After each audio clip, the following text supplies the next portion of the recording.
ya, dijadikan juru selamat. Nah dengan itu mau apa sih namanya tuh membelokkan ya firman. enggak membelokkan. Ini saya sesuai ayat. Saya tidak ada Ya penafsiran tidak ya. sesuai ayat udah Tidak jelas ada. ya. Lalu terdengarlah suara Bentar, dari bentar, langit. bentar. Lalu Saya bentar. terdengarlah Ini emang tadi kalau orang bukan Kristen baptis. di Oke, aku tanya ya, oke, dengar emang kalau dulu, orang dengar dulu, dibaptis dengar diselamatkan dulu. emang ada suara dari surga. Izin dulu Mbak Yanti, izin.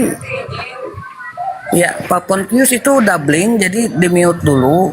Saya mau nyapa Bang Dewa. Assalamualaikum, Bang Dewa. Waalaikumsalam warahmatullahi wabarakatuh.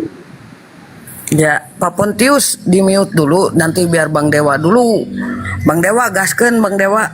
Kang Chan lagi salah. Sedang iya can beresnya. Jadi dengar ya, perbedaan kita sebagai orang yang diselamatkan Yesus dengan Yesus juru selamat ya berbedanya gini. Ketika Yesus sebagai teladan untuk dibaptis itu ada suara dari langit dan ada Roh Kudus ya yang mengatakan inilah anakku yang kukasihinya kepadanya lah aku berkenan ya. Tapi kalau Oten apa orang yang percaya Yesus tidak ada Enggak. perkataan dari langit seperti itu perbedaannya ya. Jadi Yesus itu adalah Nanti Yesus melebar.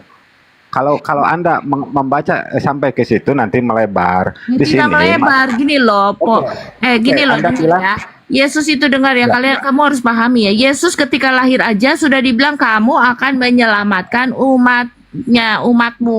Itu aja udah jelas dari dia dilahirkan ketika malaikat menyampaikan bahwa engkau akan melahirkan seorang anak-anak laki-laki dan engkau akan memberikan dia nama Yesus dan dia yang akan itu akan menyelamatkan umatmu. melebar. Nanti pertanyaannya bakal melebarnya seperti ini. Ya Di tidak situ kan yang kamu turun. tadi bilang keselamatan. Lah dari bayi aja Yesus sudah bilang dia akan menyelamatkan. Jadi kamu jangan Dari mengaburkan. bayi. Oke, dari bayi dia akan menyelamatkan. Oke. Lalu Dari siapa bayi yang sudah menyelamatkan Yesus sejak bayi?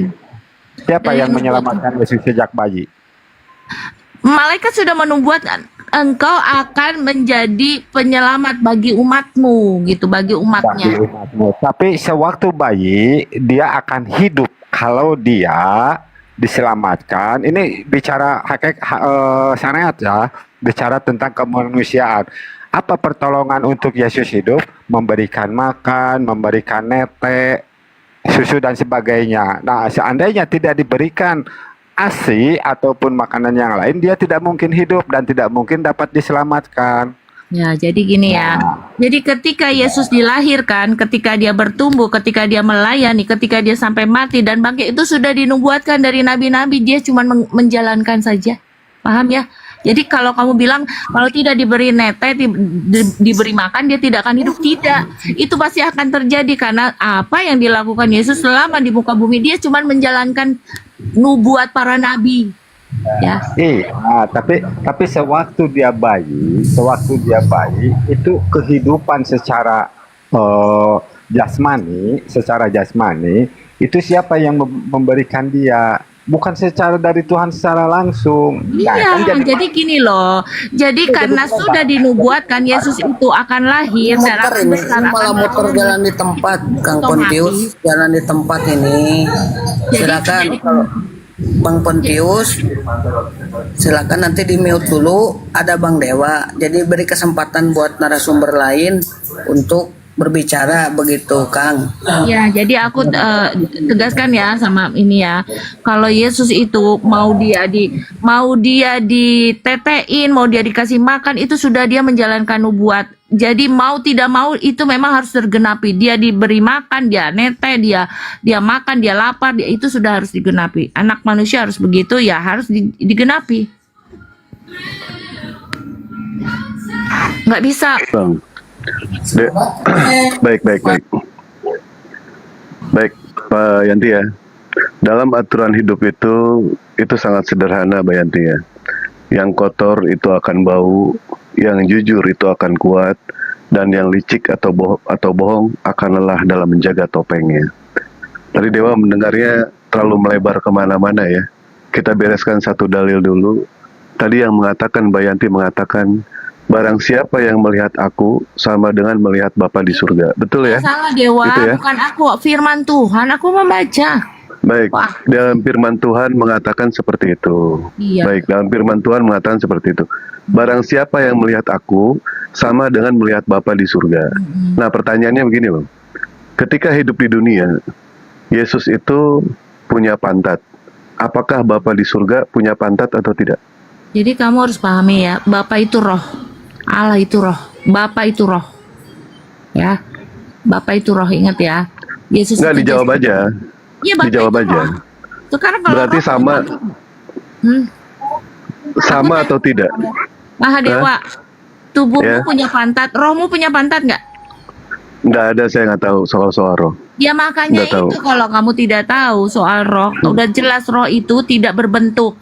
Dia sama seperti angin, dia tidak bisa dikuasai oleh suatu apapun, dia ada di mana-mana. Karena itulah sifat kemahakuasaan Tuhan. Saya nggak nanya itu. Yang saya tanya itu, ketika tadi Mbak membawa satu dalil yang mengatakan, bukankah Yesus mengatakan, barang siapa yang melihat aku, Betul. sama dengan melihat Bapa di surga. Betul tidak? Iya betul. Nah, pertanyaannya, ketika di dunia Yesus punya pantat, apakah Bapa di surga punya pantat atau tidak? Di surga dengan di dunia itu berbeda. Di surga Ya, itu roh. jawab aja, iya atau tidak, gitu aja. Tidak bisa. Kamu tuh begini, Yesus Allah itu menyatakan dirinya di dalam tubuh jasmani. Yesus Allah itu roh. Kita baca, mau kita baca itu adalah roh. Saya nggak nanya itu. Yang saya tanyakan itu, Nih, barang biar siapa kamu yang paham, melihat ya, Pak. aku sama dengan melihat Bapa di surga. Pertanyaan saya, ketika Yesus di dunia, Yesus punya pantat. Ketika Yesus di dunia, Yesus punya brewok. Apakah Bapa di surga punya brewok, punya pantat atau tidak? Itu Aku dulu, ngerti jawab ya, dulu. supaya kamu ngerti ya. Ketika kamu ini dewa di dunia ini, kamu punya rambut. Apakah rohmu punya rambut? Lah, makanya makanya gini, Pak ya. sama. Di dalam satu dalil, ketika mengatakan, barang siapa yang melihat aku, kata Yesus, barang siapa yang melihat aku, sama dengan melihat Bapa di surga. Betul. Kan pernyataannya begitu. Yang saya tanyakan di sini, Yesus ketika di dunia punya pantat, Yesus ketika di dunia punya bulu hidung, apakah Bapa di surga punya pantat atau bulu hidung atau tidak? Oke, aku tanya ya, kan kalau roh itu kan nafasmu ya. Ketika nafasmu diambil, kau tinggal jasmani. Ketika tubuh Jawab aja, iya atau tidak, gitu aja. biar kamu paham ya, karena kamu nggak bisa paham roh, antara roh dan jasmani kamu nggak bisa paham. Makanya aku bilang sama kamu ya, ketika kamu tubuhmu punya tangan, apakah nafasmu punya tangan?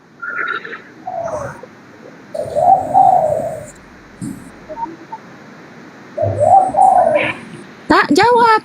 Aku tanya balik supaya kamu mengerti. Saya tidak tahu mengenai soal roh. Berapa kali saya Makanya mengatakan? itu kalau kamu tidak tahu mengapa kamu bisa menyamakan roh itu dengan jasmani. Jadi begini, Bukankah Yesus mengatakan, barang siapa yang melihat aku, sama dengan melihat Bapa di surga. Betul tidak? Saya tanya. Iya betul. Betul Dewa. tidak? Betul. Betul tidak? Siapa, dengar ya. Barang siapa yang sudah melihat suaramu, perkataanmu, kau sudah orang sudah melihat kamu. Dengar, ngaco. Ya, perkataanmu itu adalah rohmu ya. Perkataanmu beda dengan tubuhmu ya. Ya, dengar ya. Ketika kamu tidak ada roh, kamu tidak bisa berkata-kata karena nafasmu. Barang siapa yang sudah mendengar perkataanmu, apakah dia tidak melihat kamu?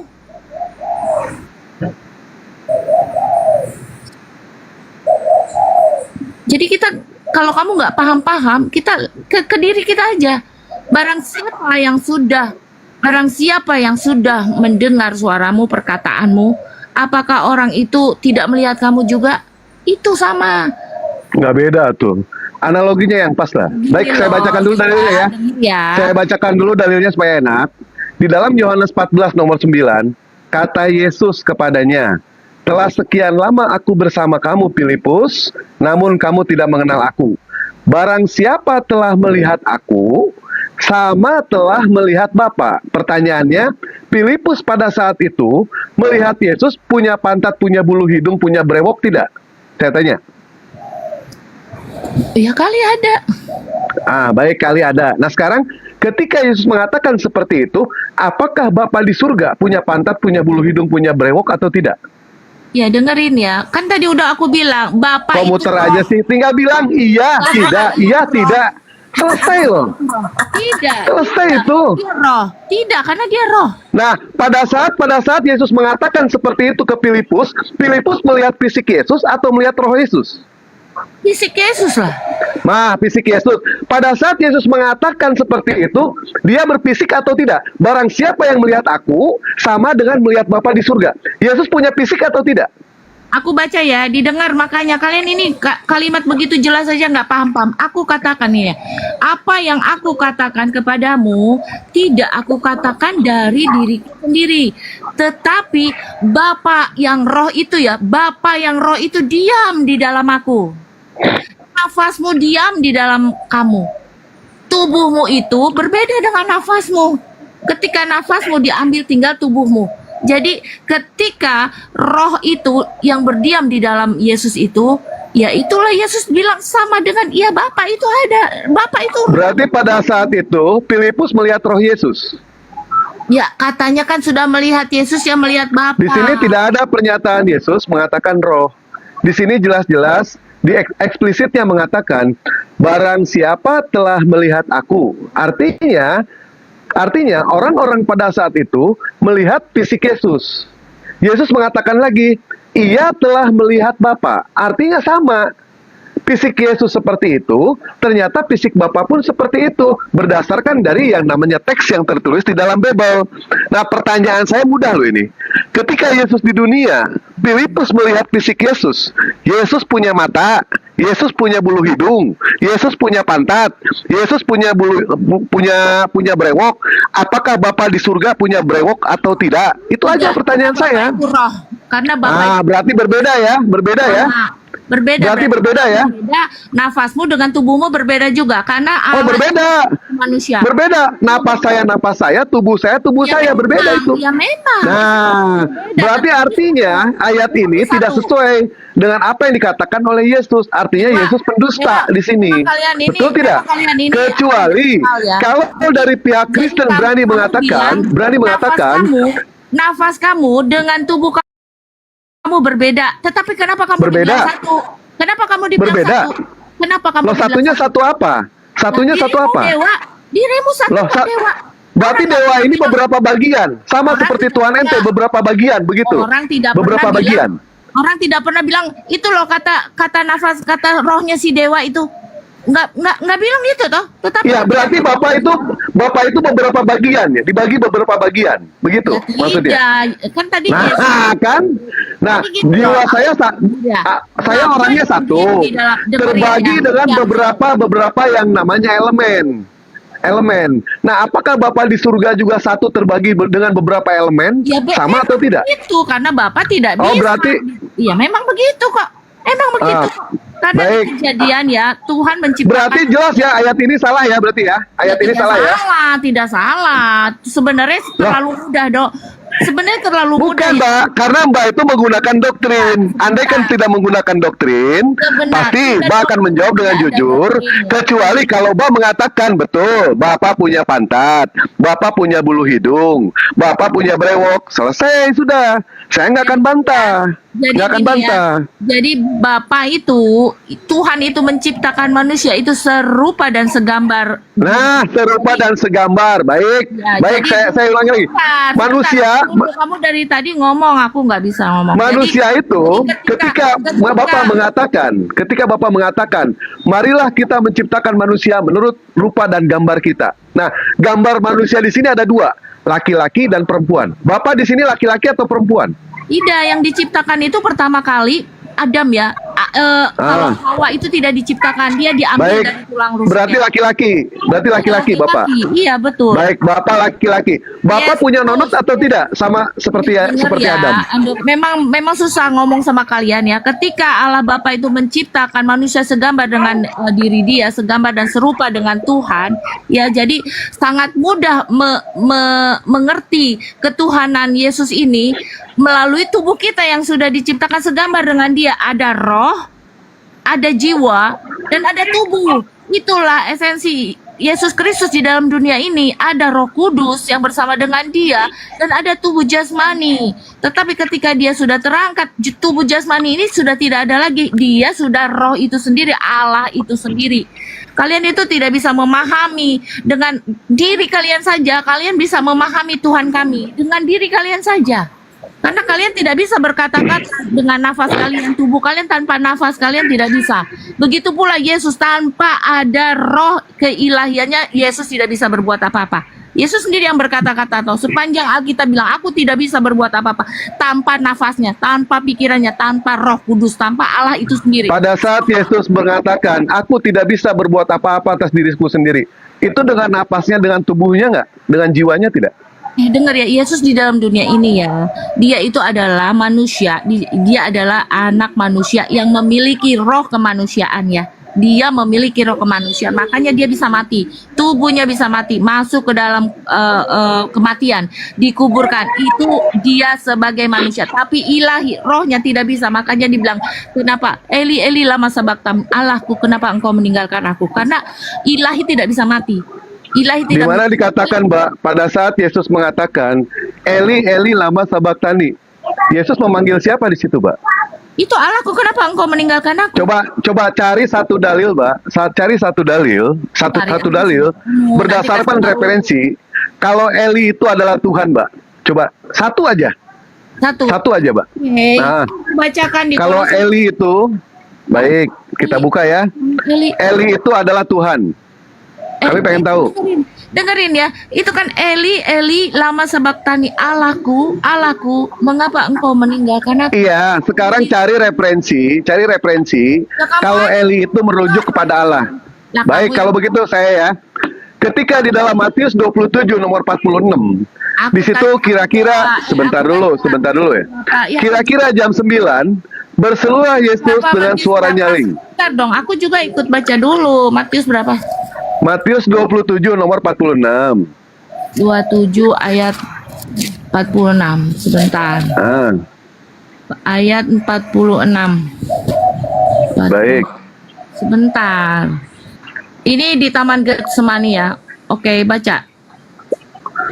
Ya, di Marilah situ kita dikatakan pergi, dia yang menyerahkan aku sudah dekat. Udah apa?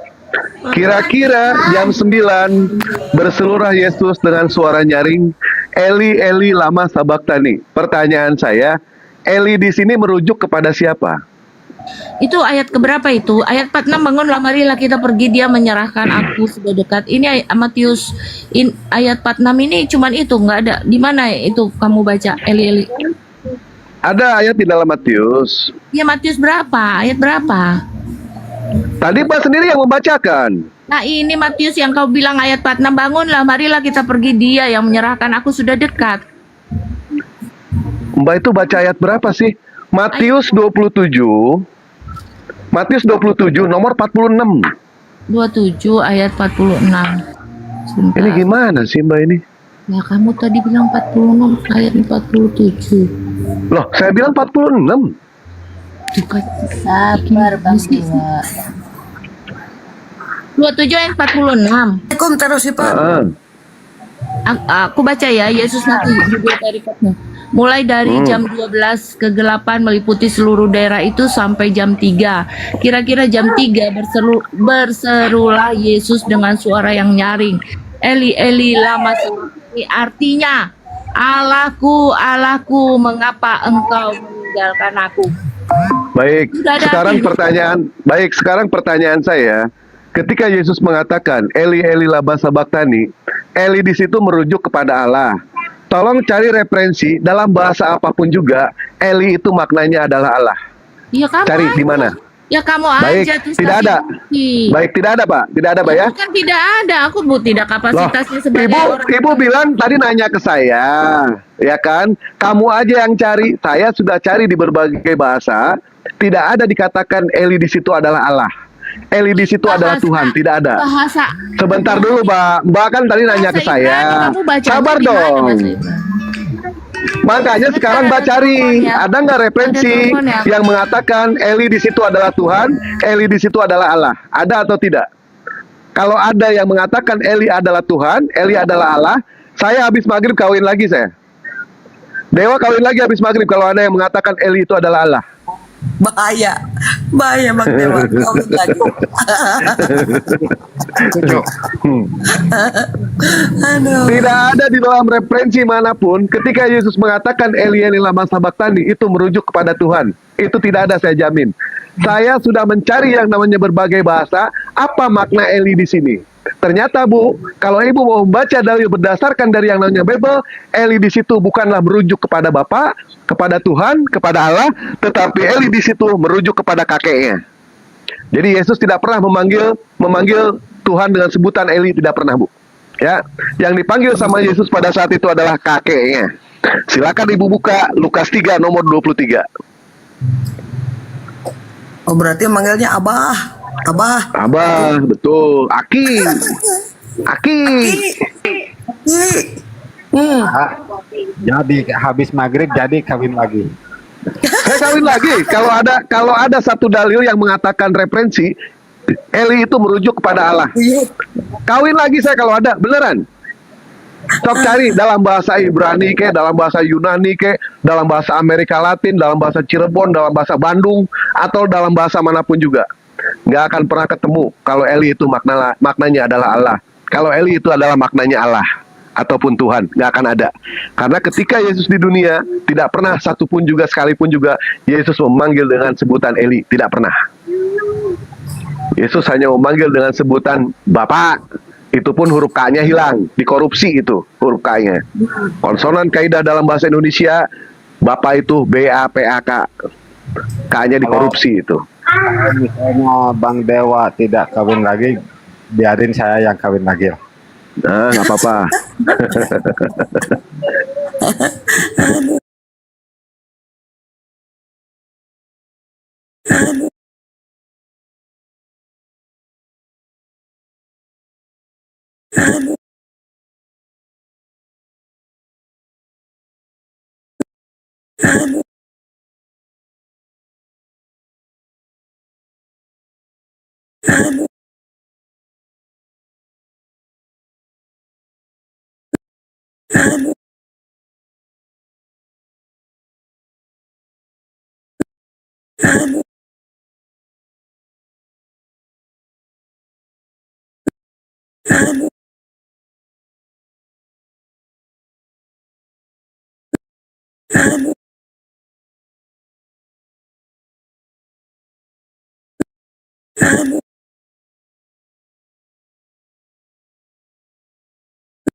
Dari tadi diskusi diputar, kenapa sih tidak mau mengakui aja gitu kan?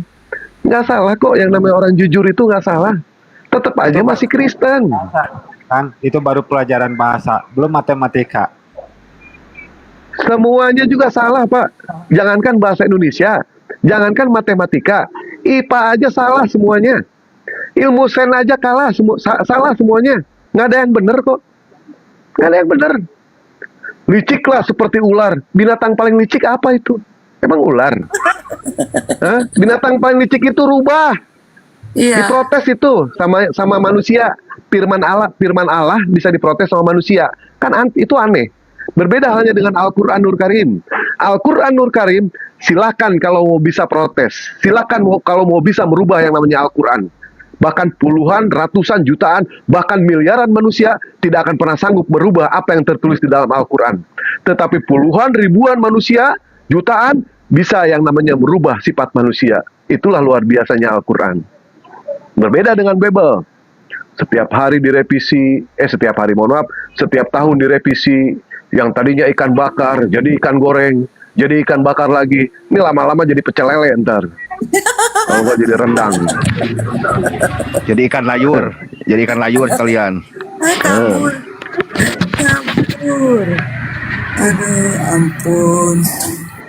Tadi dari awal dia membawa satu dalil ya, satu dalil yang mengatakan barang siapa yang melihat aku sama dengan melihat Bapa di surga. Pertanyaan dewa mudah loh. Pada saat Yesus di dunia, Yesus punya pantat, Yesus punya bulu hidung, Yesus punya brewok. Apa Bapa di surga punya brewok atau tidak? Kemana-mana jawabnya. Inilah satu bukti kalau mereka itu tidak punya yang namanya iman. Kenapa? Kebingungan. Mereka menjawab si malakama. Dimakan Bapak Metong, tidak dimakan Ibu Metong. Yang mana mereka mau pilih? Dikatakan iya, serba salah. Dikatakan tidak, ternyata ayatnya hoak. Terbukti kalau Yesus itu adalah seorang pendusta ini. Ya, barang siapa melihat aku sama dengan melihat Bapa di surga. Ternyata dusta itu. Dia mengatakan itu rohnya. Ketika Yesus berbicara, apakah dalam bentuk roh? Tidak, dalam berbentuk fisik itu. Jadi jelas ya, yang namanya ada satu statement yang mengatakan seperti ini, maka kami sebagai manusia akan disusul dengan yang namanya pertanyaan. Ketika pertanyaan itu tidak masuk ke dalam pikiran, akal pasti akan mengejar. Itu sifat manusia. Kecuali kalau kita bertanya, tetapi jawabannya itu masuk ke dalam pikiran, akal tidak akan pernah mengejar. Contoh, ayam kakinya berapa? Ayam kakinya 2. Apakah pikiran menerima? Pikiran menerima. Akal tidak akan pernah yang namanya mengejar. Contoh, tikus kakinya berapa? Tikus kakinya 2. Akal, pikiran menerima tidak? Menerima. Apakah akal akan mengejar? Tidak akan mengejar akal. Kenapa? Karena sudah diterima. Begitu. Ya.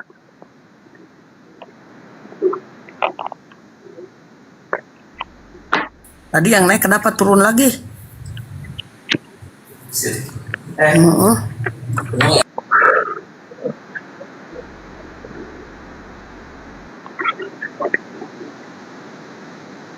Jadi yang kita harus benerin dulu akalnya.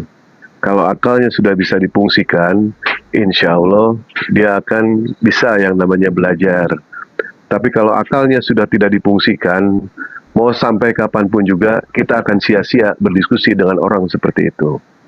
Ya, cobalah utamakan yang namanya kejujuran pada saat diskusi. Orang jujur itu tidak salah loh. Tetap masih Kristen, ya. Tetap masih Kristen. Keimanan mereka itu rapuh. Tanpa iman, kita tidak akan tahu kemana arah dan tujuan hidup kita. Sementara dia punya tujuan, tetapi dia arahnya tidak tahu. Kenapa? Karena dalam hatinya itu sudah ada yang namanya kebohongan. Yang namanya hati, itu ibaratnya raja loh itu. Ya. Dan seluruh tubuhnya itu adalah pasukannya. Kalau misalkan rajanya baik, maka seluruh pasukannya itu pasti akan baik. Tetapi kalau rajanya sudah tidak baik, seluruh pasukannya itu tidak akan pernah yang namanya baik. Pasti akan busuk. Bukankah tadi Dewa mengatakan yang namanya dalam aturan hidup itu adalah sangatlah sederhana. Yang kotor itu akan bau, yang jujur itu akan kuat, dan yang licik atau bohong akan lelah dalam menjaga topengnya. Kesalahan terbesar bukan pada orang yang gagal, tapi pada mereka yang merasa paling benar tanpa pernah yang namanya belajar. Itu jelas di situ, ya. Cobalah naiklah, diskusi lagi. Ayo utamakan yang namanya kejujuran. Kita diskusi itu mencari yang namanya kebenaran, bukan mencari pembenaran. Nah, kalau berhadapan sama orang seperti itu, berhadapan sama orang yang nggak pernah merasa salah, itu sia-sia. Logika nggak akan mempan. Karena kenapa? Karena di kepalanya semua orang salah dan dia itu selalu benar. Kita kewalahan menghadapin orang seperti itu. Satu-satunya cara untuk menghadapi yang namanya kebodohan tidak bisa dengan kepintaran. Kebodohan harus dibalas dengan kebodohan. Tapi kalau kebodohan dibalas dengan kepintaran, yang ada nanti ada 2 orang bodoh nanti akan bertambah itu. Kang Chan sudah monitor ini. Iya kayaknya. Kang Chan, monitor Kang Chan.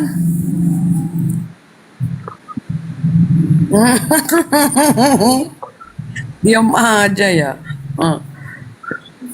Berbelok Bang William naik, Bang William. Oh, udah naik itu Siap, di Bang samping. William. Radio. Radio on air. Radio on air. Hmm. Hmm.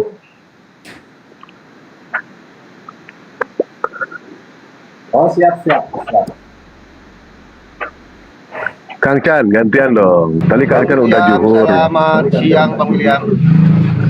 Dewa juhur dulu dong, Bang 12 menit. Lanjut ya. Minta waktu 15 menit Siap, ya. siap, Bang Dewa. Oke, siap, Bang Dewa. Oke, oke. Semangat siang, Bang William. Saya cuma bertanya saja lebih kurang. Bisakah Anda membuktikan kepada saya yang mana Tuhanmu itu tidak pembohong? Maksudnya begini, Bang. Dalam Al-Quran, Allah itu menurunkan Injil kepada Nabi Isa. Untuk membuktikan tidak bohongnya Allah itu, coba tunjukkan kepada saya 1 lembar saja Injil yang diturunkan kepada Isa.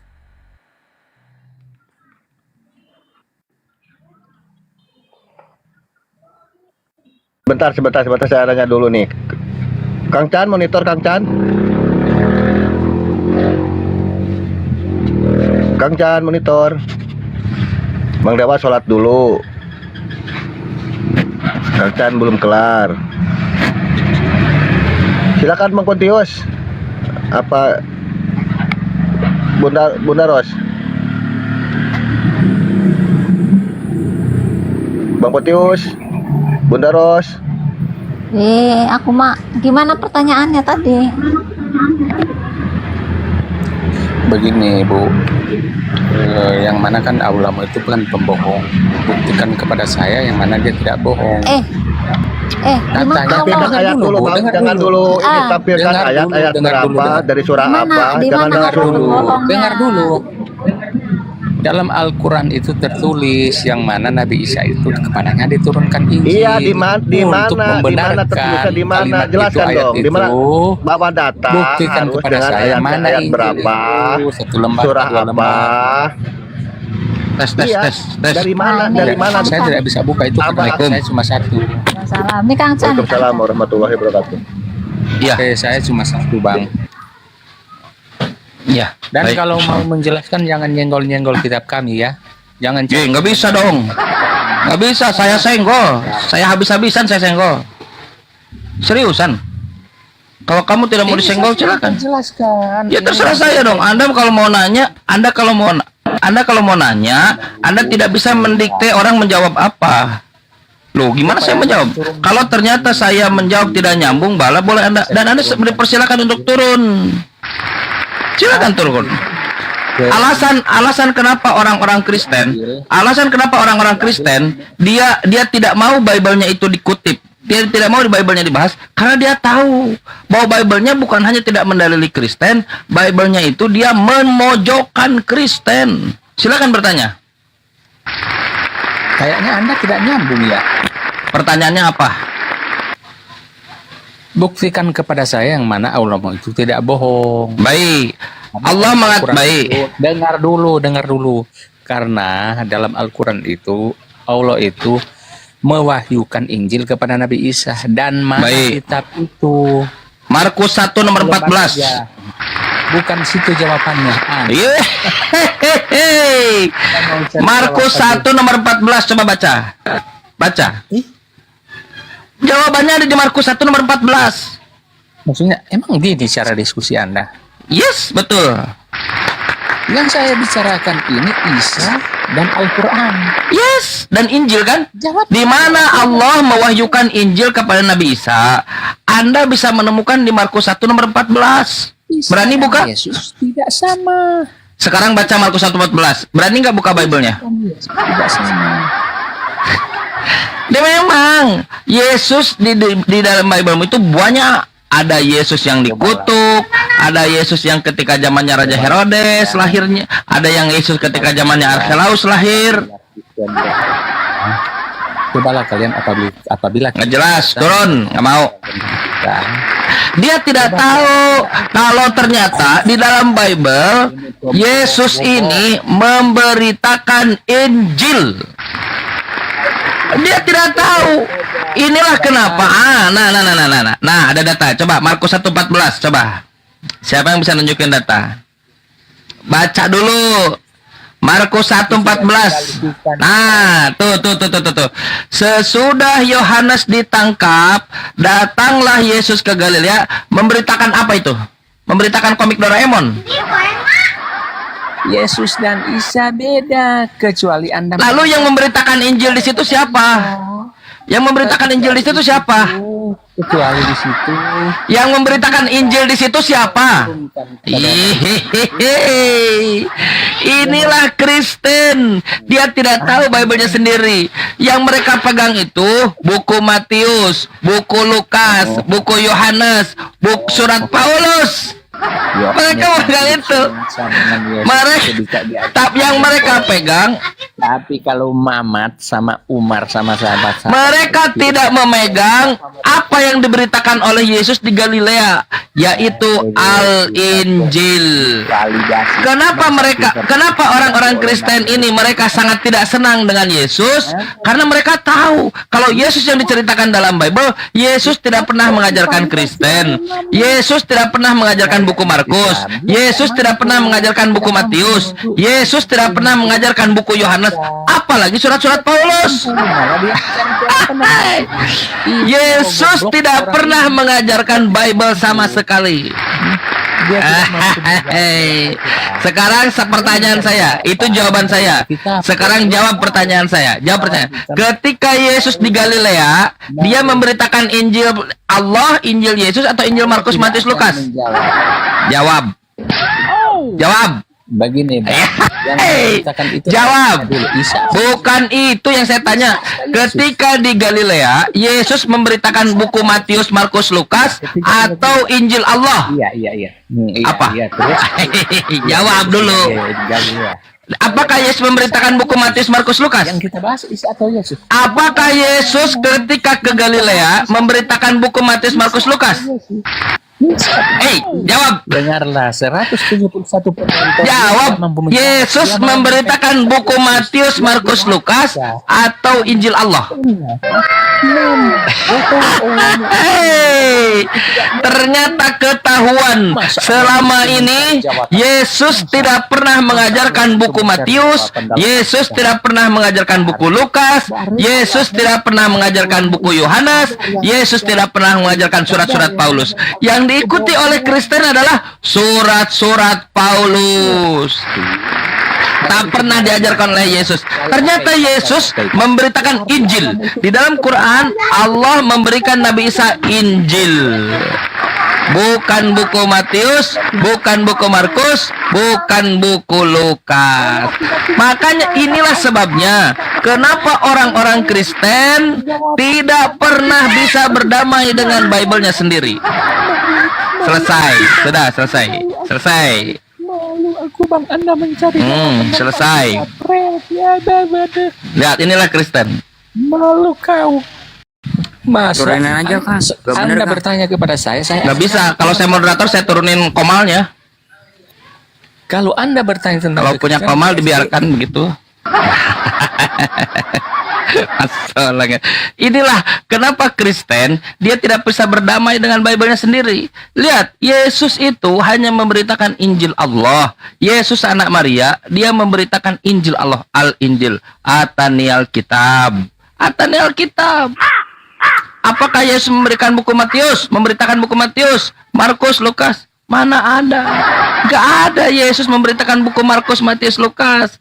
Yesus tidak pernah mengenal buku-buku itu. Buku-buku itu ada ratusan tahun setelah Yesus terangkat. Dia terangkat ke langit, 300 tahun kemudian, 400 tahun kemudian, baru ada buku Markus, baru ada buku Matius.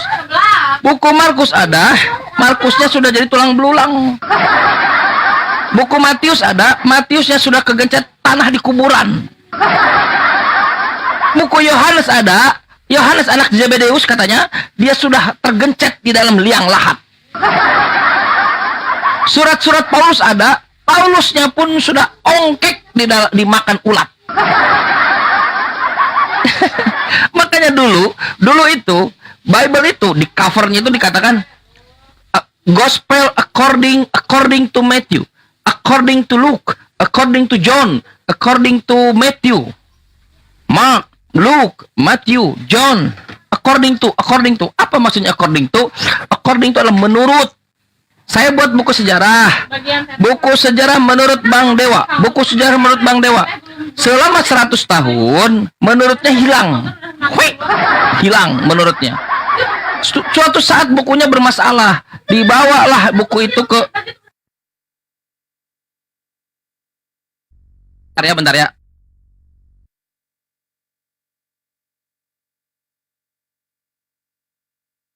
Maaf ya. Lagi ramai kan, lagi liburan. Suatu saat buku menjadi bermasalah, dibawa Bang Dewa ke pengadilan. Bang Dewa, ini bukumu masalah.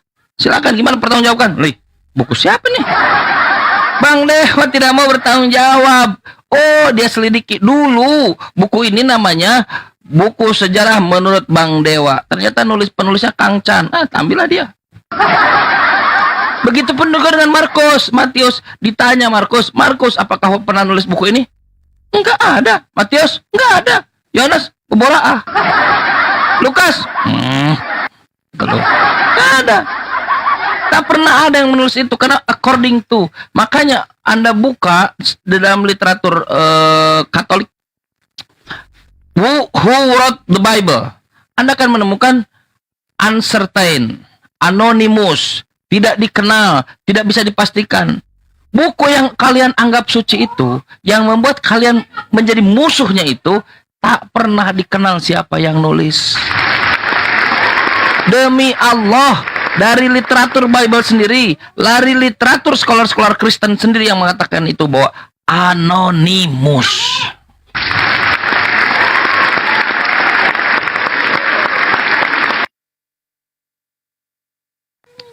Gitu teman-teman. Inilah kenapa teman-teman Kristen mereka bermusuhan dengan Bible-nya sendiri. Contoh, saya kasih contoh ya. Ketika Yesus mengatakan, didalililah jemaat itu oleh gereja, ini Yesus Tuhan. Apa dalilnya? Melihat aku melihat Bapakku. Dia tidak tanya. Kau harusnya tanya. Ada di mana buku itu? Ada di mana statement itu? Ada di buku apa? Di pasal berapa? Nomor berapa? Tanya. Kalau kau baca itu ada di Yohanes pasal 14. Yohanes pasal 14 itu bukan berbicara terkait ketuhanan Yesus, tetapi tentang eskatologi. Kalau kau mengikuti Agus sebagai gurumu, sebagai Mesias, Yohanes 13 nomor ujung, masuk Yohanes pasal 14, maka aku akan memberikan tempat di Bapa di sorga. Setiap utusan memberikan ruang untuk ke sorga. Nabi Muhammad, Nabi Musa dan lain menjanjikan itu.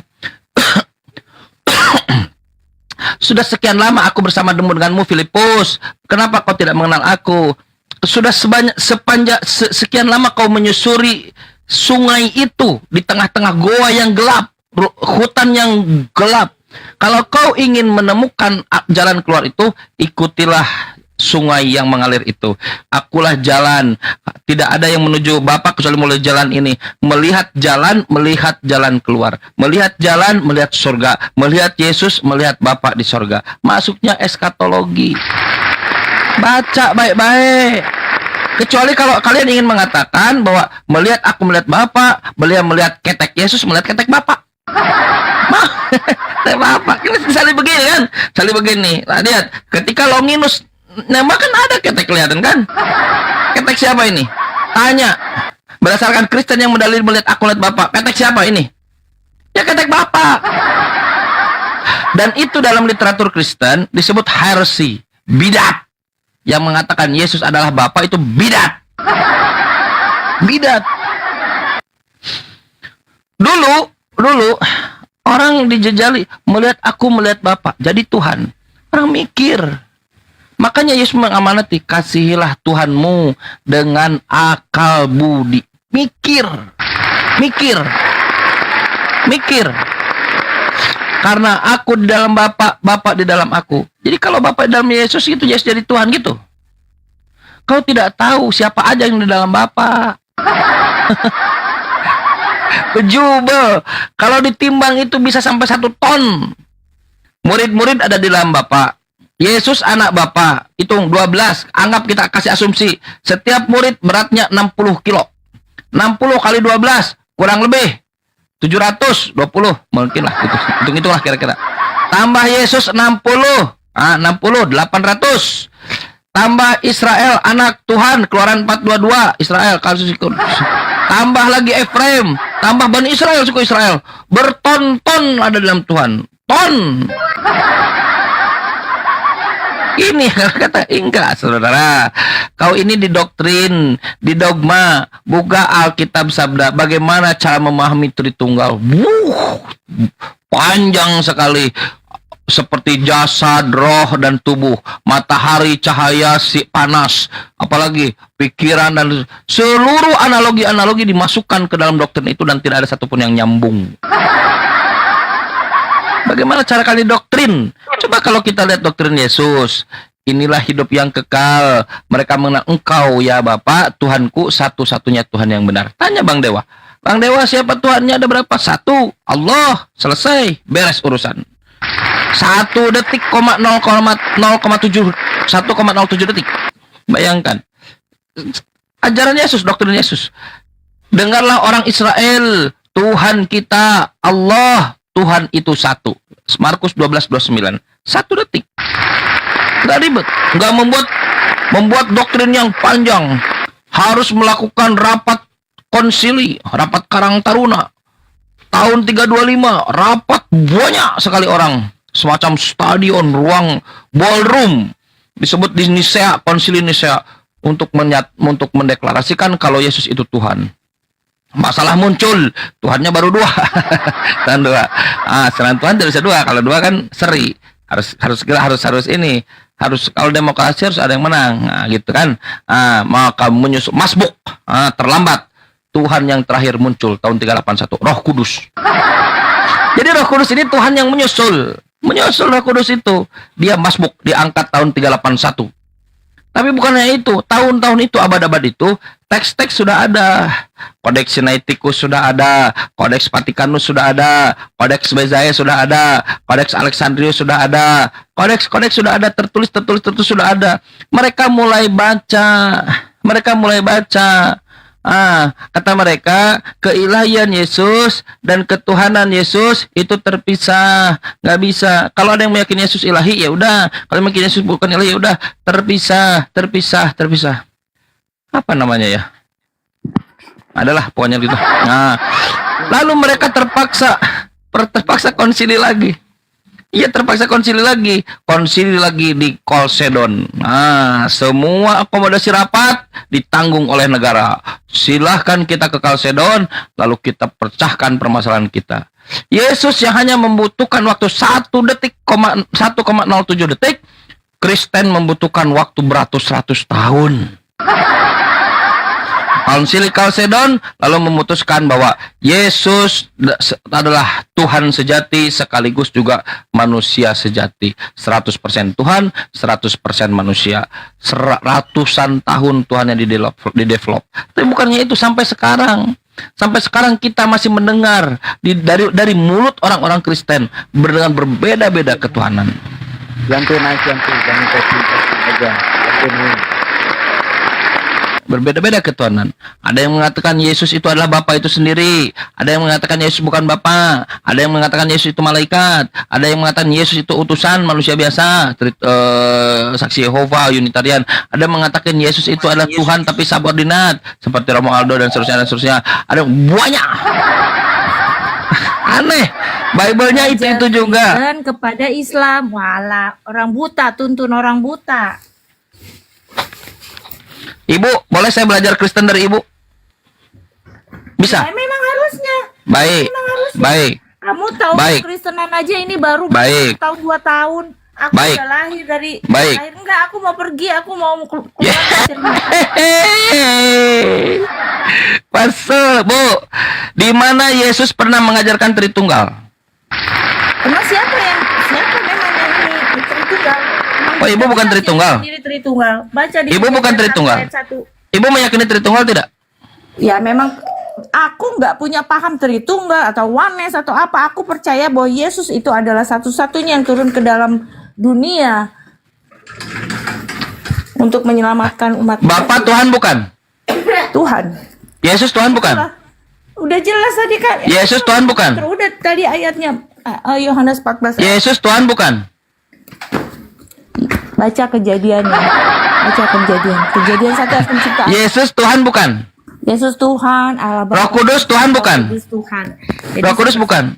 Bu, Roh Kudus Tuhan bukan? Tuhan. Bagus, ada berapa Tuhan? Satu.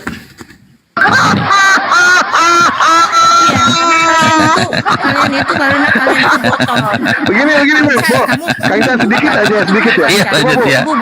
Terus saya tanya Bu, Kamu tubuh bukan? ketiga-tiganya Tuhan Kamu atau punya jiwa ketiga-tiganya bukan? bukan Tuhan? Kayak gitu aja nggak Bu, bisa paham ya. Kayak gitu aja. ketiga-tiganya Tuhan. Nggak paham ya. Ketiga-tiganya Sorry ya, aku mau Tuhan ngomong dulu ya. atau ketiga-tiganya Cuman bukan Tuhan kasihan Bu? ini loh orang-orang yang di bawah ya. Udah. Ketiga-tiganya udah Tuhan mau tahu tentang atau ajaran ketiga-tiganya orang kayak bukan tapi gabung. Tuhan? Mau belajar sama orang Ini gimana ini orangnya? Tadi disuruh belajar ke Kristen. Mau memahami diri sendiri aja nggak mampu kamu. Orang gila juga sembuh ya, belajar ke Kristen lu.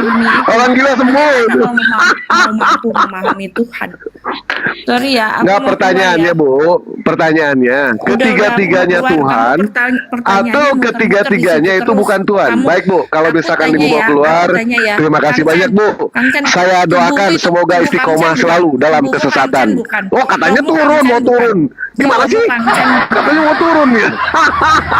Udah ya, kayak gitu aja kamu Baik, nggak Bu. bisa memahami. Saya doakan Bu ya. ajaran orang. Semoga Jangan mau selalu belajar sama istiqomah, orang Islam, kasihan istiqomah kalian selalu Bu orang dalam kesesatan kegelapan lu. terus ya. Nih, lihat ya. ini doktrin. Saya tunjukkan ya, lihat bagaimana doktrinnya itu ya. Doktrinnya itu ya, apa namanya? Saya tunjukkan open cam ya. Kita tunjukkan bagaimana apa namanya? Kita urai ya. Oh, sama anak kehapus. Oke lah nanti. Nah.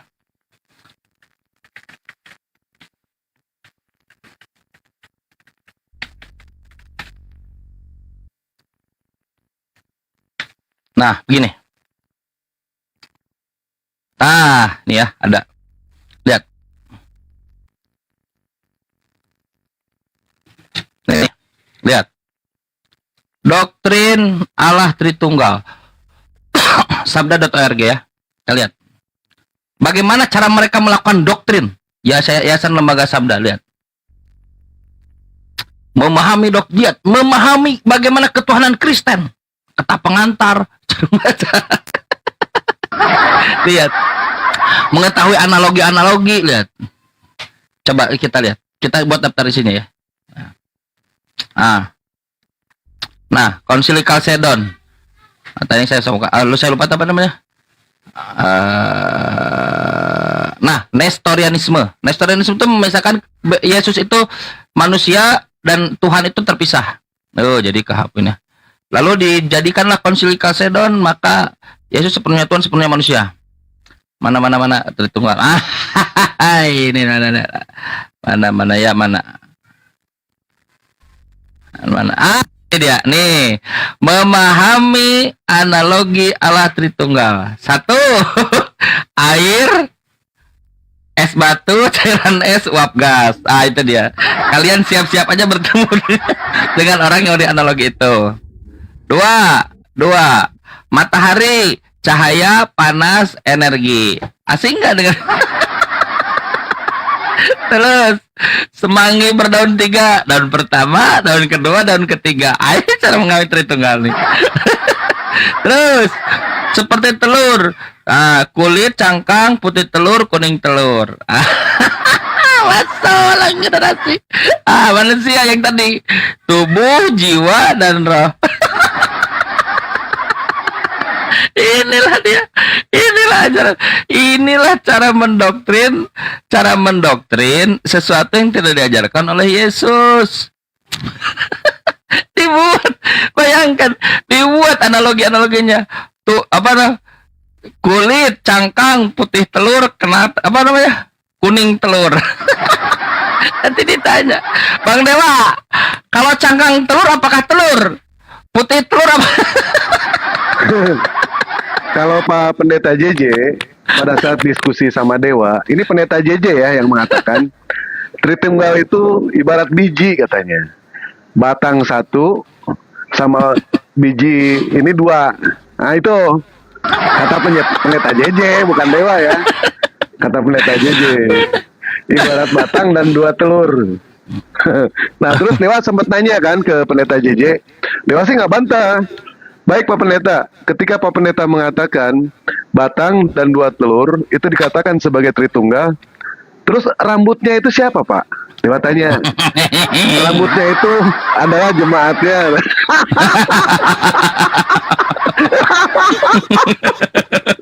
Ini loh. Kenapa analogi? Salam tadian. Warahmatullahi wabarakatuh. Oh nanti saya kirim di grup WA aja supaya teman-teman tahu. Jadi ketika Kristen itu begini, doktrin itu tidak pernah diajarkan oleh Yesus. Tritunggal itu nggak pernah. Yesus sekalipun tak pernah mengajarkan. Dia dibuat oleh orang lain. Bahkan kalau situ lihat kita dari Tertullianus, Athanasius dan semuanya lah. Nah, dan tidak ada analogi-analogi begitu, itu hanya semacam menekankan bahwa Tritunggal itu benar, ada loh eksistensinya yang begitu. Kita buktikan sekarang. Benar enggak? Yang diyakini oleh Kristen itu Bapa Tuhan satu pribadi. Yesus Tuhan satu pribadi. Roh Kudus Tuhan satu pribadi. Makanya kalau dalam rumusnya Tertullianus tres personae, tiga personal, tiga pribadi. Tapi kalau dalam analogi itu tubuh, jiwa, dan roh.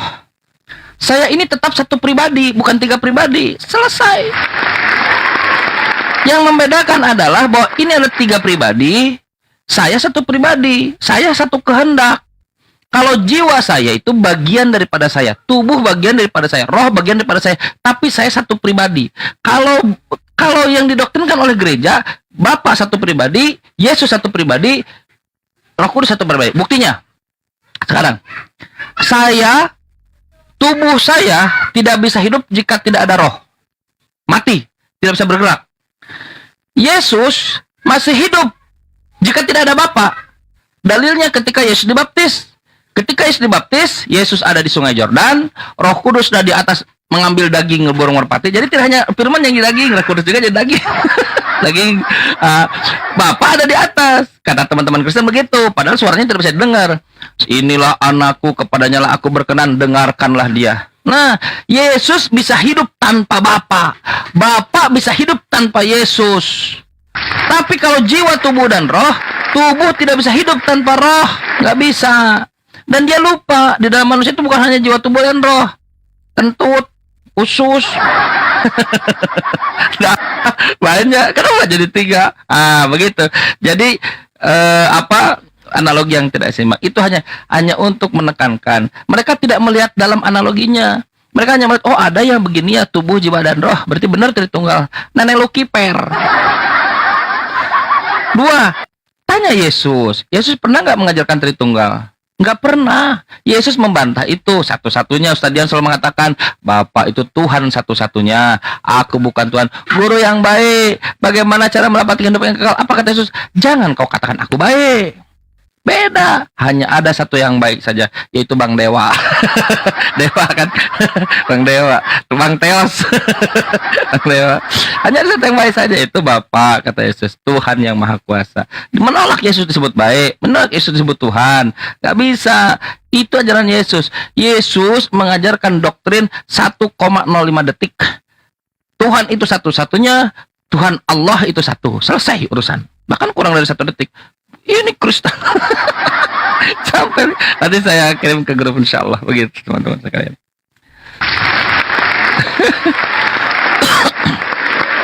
Apalagi? Itu kan dalilnya kan diperintahkan kasihilah Tuhan Allahmu. Betul tidak? Iya, betul. Tidak ada perintah untuk mengasihi Yesus, Kang Chan. Nggak ada. Makanya kan Yesus dipermalukan. Dipermalukan itu, disiksa. Iya. coba lihat, benar juga ya. Coba lihat ya. Kami Muslim mendengar Quran. Kata Quran, Stadian bacakan. Bagaimana sahabat-sahabat Nabi Isa, sahabat-sahabat Yesus, murid-murid Yesus itu? Mereka pasang badan, kayak Bang Dewa dia. Saya kalau ada masalah orang yang ngajak gelut, saya telepon, Bang Dewa ini ngajak gelut. Tenang, Bang Dewa sabuk hitam. Tenang aja. Tenang Kang Chan. Aku maju. Siap, Bang Dewa. Pakai sabuk hitam dia, cuman pakai baju SD. Nah, tenang Kang Chan. Siapa aja? Jangankan yang mau hajar Kang Chan, Nabi aja. Nabi aja saya pukul. Terus apa jadi lupa? Gimana Apa tadi? Nah, murid-murid Nabi Isa pasang badan Yesus. Di dalam Quran kita tahu apa kata mereka, nahnu ansarullah, kami penolong agama Allah. Berani mereka. Murid-murid Nabi Muhammad juga sama, sahabat-sahabat Nabi Muhammad pasang badan sampai meregang nyawa, harta, jiwa, semuanya pasang badan. Ini tanda-tanda utusan Tuhan. Coba bayangkan di Bible. Markus 14:50. Gimana murid-murid Yesus dia bersikap kepada gurunya? Padahal kata Kristen murid-muridnya tahu dia Tuhan. Hanya begitu. Katanya gue tahu Tuhan, tapi apa yang dilakukan oleh murid-murid itu? Mereka disuruh jaga, malah tidur. Aduh, besar kan tuh, baju merah. Ini dia, tinggal pakai sabuk hitam. Ada anak SD din terkenal. Nah, luar biasa ya, rambut gondrong. Sedikit lagi tinggal pakai kolor kain lenan kan, jadi lebih ganteng. Nah, tapi murid-murid Markus 14:50 ternyata murid disuruh tidur, disuruh jaga malah tidur, disuruh berjaga malah melarikan diri mereka tidak setia.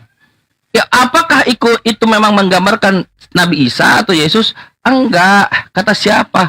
Kata penulis scholar Kristen itu mengikuti buku Homer. Homer itu apa?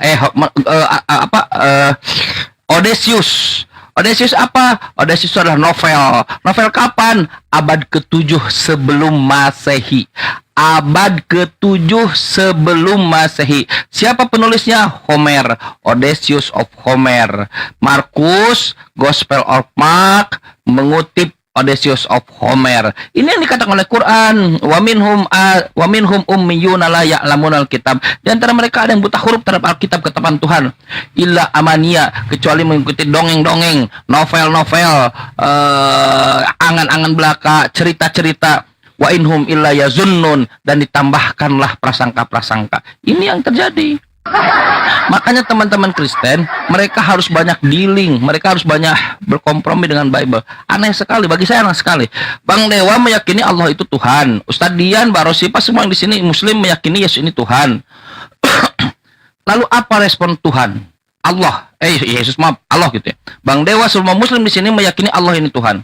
Lalu apa respon Allah? Kata Allah, fadkhuli fi ibadi, masuklah menjadi hambaku. Wadkhuli jannati, masuklah menuju surgaku.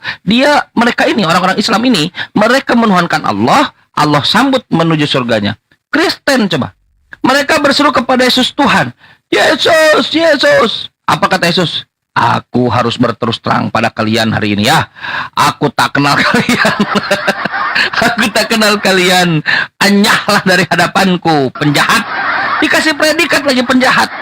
Bagaimana saya bisa memastikan ini ajaran yang benar? Yesus saja mengusir Kristen. Matius pasal 7 nomor 22-23. Dalam Bible. Aku nggak ngarang, coba aja cek. Kalau salah, hubungi Bang Dewa. Itu ya, teman-teman ya. Jadi clear bahwa ternyata alhamdulillah beliau adalah wajihan fid dunya wal akhirah.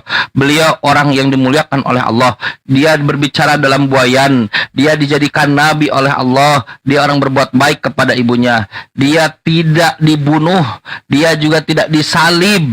Dia juga kalau tidak dibunuh dan tidak disalib, berarti dia tidak mati. Dia tidak mati. Allah mewafatkan, membuatnya tertidur dengan lelap, lalu diangkat ke langit bangkit kedua. Beliau adalah dzalika Isa bin Maryam. Beliau adalah Isa bin Maryam. Qaulal haqqil ladzi fihi yamtarun. Perkataan yang benar terkait Nabi Isa itu mereka saling berbantah-bantahan. Anda bisa buka datanya di dalam Kisah Para Rasul pasal 25 nomor 19. Ternyata mereka saling berbantah-bantahan. Percaya pada saya, tidak ada satupun di dalam Bible kanon, Bible yang ada depan kalian, Kristen kalian sekarang ini, yang menceritakan Yesus identik. Gak ada satupun. Kelahiran Yesus, Matius dan Markus beda waktunya. Matius mengatakan zamannya Raja Herodes. Lukas mengatakan zamannya Archelaus, anaknya Raja Herodes, Sensus Quirinius. Matius mengatakan dia dalam rumah penginapan. Lukas mengatakan tidak menemukan rumah penginapan. Di salibnya, Markus mengatakan disalib jam 9, the third hour. Yohanes mengatakan setengah 12 baru akan disalibkan. Kalau persiapan lebih awal daripada eksekusi, masuk akal. Ini ada yang dieksekusi dulu jam 9. Bayangkan, Yesus lagi mikul salib. Mikul salib. Ini raja mau sudah disalibkan kan? Ada yang disalib. Ada Yesus yang disalib di sana. Loh, itu ada yang salib. Aku nggak jadilah. Karena jam 9 sudah ada yang disalib. Menurut Markus, jam setengah 12 ada Yesus yang baru dipersiapkan. Inilah Raja Bo. Salibkan dia, persiapan. Nah, setelah itu dia digotong untuk diboyong untuk disalib. Nah, beda-beda kan? Beda-beda. Kristen mengatakan Yesus mati. Yesus sendiri mengatakan dia hidup. Matius 12 nomor 39. Dia hidup, tidak mati. Kristen mengatakan Yesus bangkit. Yesus bangkit dari mati. Yesus mengatakan dia tidak bangkit. Siapa yang jadi tolak ukur? Paulus. Kata Paulus, 1 Korintus 15 nomor 44. Apa kata Paulus? Bang, apa? Aku kasih tahu hal pentingnya, Bang. Siap. Apa hal penting itu? Kata Paulus, bahwa Yesus harus mati untuk menebus dosa kita. Hah? Tahu dari mana kau? Kita nanya. Paulus Paulus harus ngasih dalil sesuai dengan kitab suci. Oh gitu. Bisa kita baca kitab suci? Belum di kanon, Bang. Bisa kita baca kitab sucinya? Belum di kanon, Bang. Loh, kapan mau di kanon? Nanti 100 tahun kemudian. Ada lagi, Bang. Apa lagi? Bahwa dia harus dikuburkan, 1 Korintus pasal 15 nomor 3 nomor 4. Bahwa dia harus dikuburkan, mati dan bangkit. Yang benar kau, benar. Kata siapa? Sesuai dengan kitab suci, Bang. Ada kitab sucinya, belum di kanon. Belum di kanon, gimana cerita? Nah, terus kata Paulus begini, seandainya ajaran Paulus ini ajaran yang benar, ajaran yang memang rigid diajarkan, Paulus masih memberikan gambling, masih memberikan judi kepada kita, masih memberikan taruhan kepada kita. Apa kata Paulus? Nomor 14 yang dikatakan, jika seandainya. Jadi masih bisa opsi terbuka, dia belum yakin. Jika seandainya Kristus tidak dibangkitkan, kata Paulus, jika seandainya Kristus tidak dibangkitkan, maka sia-sialah pemberitaan kami. Tuh, kalau Allah sudah yakin bahwa Allahu Rabbul Alamin, kamu mau urat lehermu mau putus, tetap Allahu Ahad, kata Bilal. Ahad. Tak ada seandainya. Al-haq al-yakinu la yuzalu bisyak. Keyakinan itu tidak mungkin hadir ada keraguan di situ. Yang Paulus katakan apa? Jika seandainya Kristus tidak bangkit, kalau kau bisa memberikan bukti kalau ya Kristus tidak bangkit, kalau kau bisa membuktikan kalau Yesus tidak bangkit, kalau kau bisa menceritakan kalau Yesus tidak bangkit, apa kata Paulus? Sia-sia pemberitaan kami. Sia-sia, apalagi kepercayaan kalian. Makanya kebangkitan itu, orang katakan, kebangkitan itu sentralnya kekristenan. Tidak ada kebangkitan Kristus, tidak ada Kristen. Sekarang ujiannya. Ujiannya dikatakan oleh Paulus. Standarnya diberikan oleh Paulus, tinggal diuji. Apa standar Paulus? Standar Paulus. Kata Paulus nomor 44. Apa kata Paulus? 1 Korintus 15 nomor 44. Yang mati itu tubuh alamiah. Tani alamiah. Sedangkan yang bangkit adalah tubuh rohani. Ada tubuh alamiah bisa digenggam, bisa diraba, Tapi kalau tubuh rohani tidak bisa didenggam, tidak bisa diraba. Kelihatan Bang Dewa tuh kan. Rambut gondrong, hidung mancung kan, senyum, suara ada, beda tapi jin korinnya nih. Kita pegang, kok tembus? Kok tembus? Ini bukan Bang Dewa nih. Jin korin. Kata Paulus begitu, kalau bangkit tubuh rohaninya. Begitu. Karena jika ada tubuh alamiah, maka ada juga tubuh rohani. Kata siapa? Kata Paulus. Standarnya ada. Standarnya tinggal diuji. Sekarang kita uji.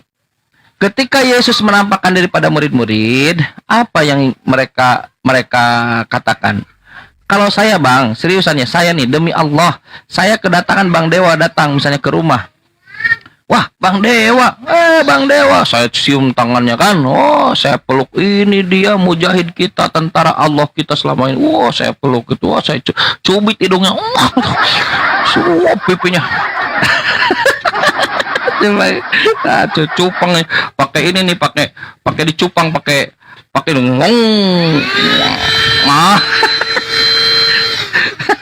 pipinya kita cupang pakai vacuum cleaner. Wah. Kenapa? Guru kita, mujahid kita datang ke rumah, kita pegang, semuanya kita pegang. Wah, kita senyum. Bang Dewa silahkan duduk. Senang saya sekali. Coba lihat yang dilakukan oleh murid-murid Yesus. Ketika gurunya datang, bukannya memeluk, mencium, apa mereka? Mereka ketakutan.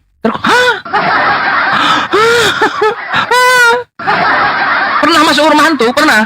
Seperti itulah. Teksnya begitu, Lukas 24 nomor 36. Mereka ketakutan, mereka terkejut melihat gurunya. Aneh kok melihat terkejut. Kenapa mereka terkejut? Karena mereka mendengar dari kabar angin, dari kabar burung. Mereka tidak menyaksikan. Ada yang mereka dengar. Dari mana taunya? Paragraf sebelumnya, ketika perjalanan di Emmaus, mereka berjalan, Yesus datang menampakkan diri, tapi mereka tidak tahu itu Yesus. Apa kata mereka? Apa yang terjadi? Siapa kau? Apakah kau bukan orang sini? Kau tidak tahu peristiwa yang terjadi? Bahwa ada peristiwa yang terjadi yang menggemparkan daerah situ. Apa? Penyaliban. Mereka tidak yakin dengan Yesus. Mereka tidak yakin bahwa ada peristiwa penyaliban. Mereka mendengar dari kabar angin. Ketika gurunya datang, mereka takut, mereka terkejut, takut mereka. Mereka menyangka itu adalah roh, pneuma, tubuh rohani, hantu. Mereka menyangka hantu. Apakah Yesus mengkonfirmasi itu? Ini tubuh roh karena aku bangkit. Mesias harus menderita dan bangkit di antara orang mati pada hari ketiga sesuai dengan kitab apa nggak tahu lah. Ini aku sesuai dengan ajaranku bahwa aku harus mati, aku akan bangkit. Apakah skenernya begitu? Enggak. Baca makanya. Apa yang Yesus katakan? Sini. Lihatlah. Rabalah. Yesus ingin mereka meraba. Rabalah. Ini daging, ini tulang. Yang diraba cuma tangan sama kaki, riwayatnya begitu, bukan yang lain. Tulang, tangan, kaki. Tidak sampai ke yang lain, saya tidak tahu ya faktualnya. Tidak sampai ke yang lain. Ini tangan, ini kaki, ini daging, ini tulang. Apa kata Yesus? Sedangkan roh tidak punya tulang, tidak punya daging. Kata Yesus. Yesus ingin mengatakan bahwa aku ini tubuh alamiah. Kalau aku tubuh alamiah, aku bukan tubuh rohaniah. Berarti aku tidak bangkit. Aku belum mati. Itu yang ingin Yesus katakan. Kalau kau masih tidak percaya dengan apa yang kau raba, kau tidak percaya apa yang kau lihat, lebih baik aku buktikan langsung, aku demonstrasikan. 1 panah 2 sasaran. Berhubung aku juga lapar. Ada makanan di sini. Yesus cerdas dia. 1 aktivitas 2 target. Dia membuktikan kalau dirinya tubuh alamiah sekaligus dia melepaskan laparnya itu. Ada makanan di sini. Dikasihlah makanan. Dulu ikan goreng. Cuman memang gara-gara Bang Dewa diangkat isu. Kalau ikan goreng minyaknya dari mana? Mungkin asumsi saya terdengar ke Salemba, ke LAI, berkumpul lagi. Ternyata isu itu diangkat lalu dirubah dari ikan goreng jadi ikan bakar. Ikan bakar lagi Kang Chan. Apa tuh? Udah diganti pecel lele sekarang. Celele. Dari ya. Celele. Ih, kamu kasih pecel enak kan? Apa yang Yesus katakan? Ini ikan. Dia genggam ikannya. Lihat, tidak tembus. Tubuh alami bukan tubuh rohani. Tidak ini ikan. Kalau tidak percaya aku genggam, aku makan. Dimakan ikannya. Kalau dimakan berarti dia punya gigi, bukan rohani. Kalau dimakan dikunyah, dia punya liur buat pelumas. Masuklah kunyahan ikan itu ke dalam. Berarti dia punya tenggorokan. Kalau punya tenggorokan, masuk ke dalam. Punya usus besar, usus halus, dan tidur. Dari toilet. Kalau sudah sampai ujung, dia nyari toilet. Kalau sudah sampai ujung, dia akan nyari toilet. Sedangkan kita tahu kalau Tuhan tidak mungkin nyari toilet. Ini yang sedang ingin Yesus sampaikan. Ini tubuh kemuliaan, bukan tubuh kebangkitan, bukan tubuh rohani. Ini yang sedang disampaikan oleh Yesus. Aku nih belum mati, aku sehat walafiat. Makanya Thomas terkejut, dia kaget. Aku tidak percaya sebelum aku melihat dia.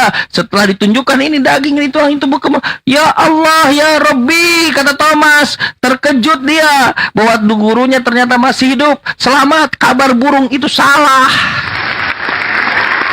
Itu diucapkan oleh Quran. Wa qaulihim, walaupun mereka semua berkata, inna qatalnal masih Isa bin Maryam Rasulullah. Mereka berkata bahwa kami telah membunuh Al-Masih, utusan Tuhan kita bunuh.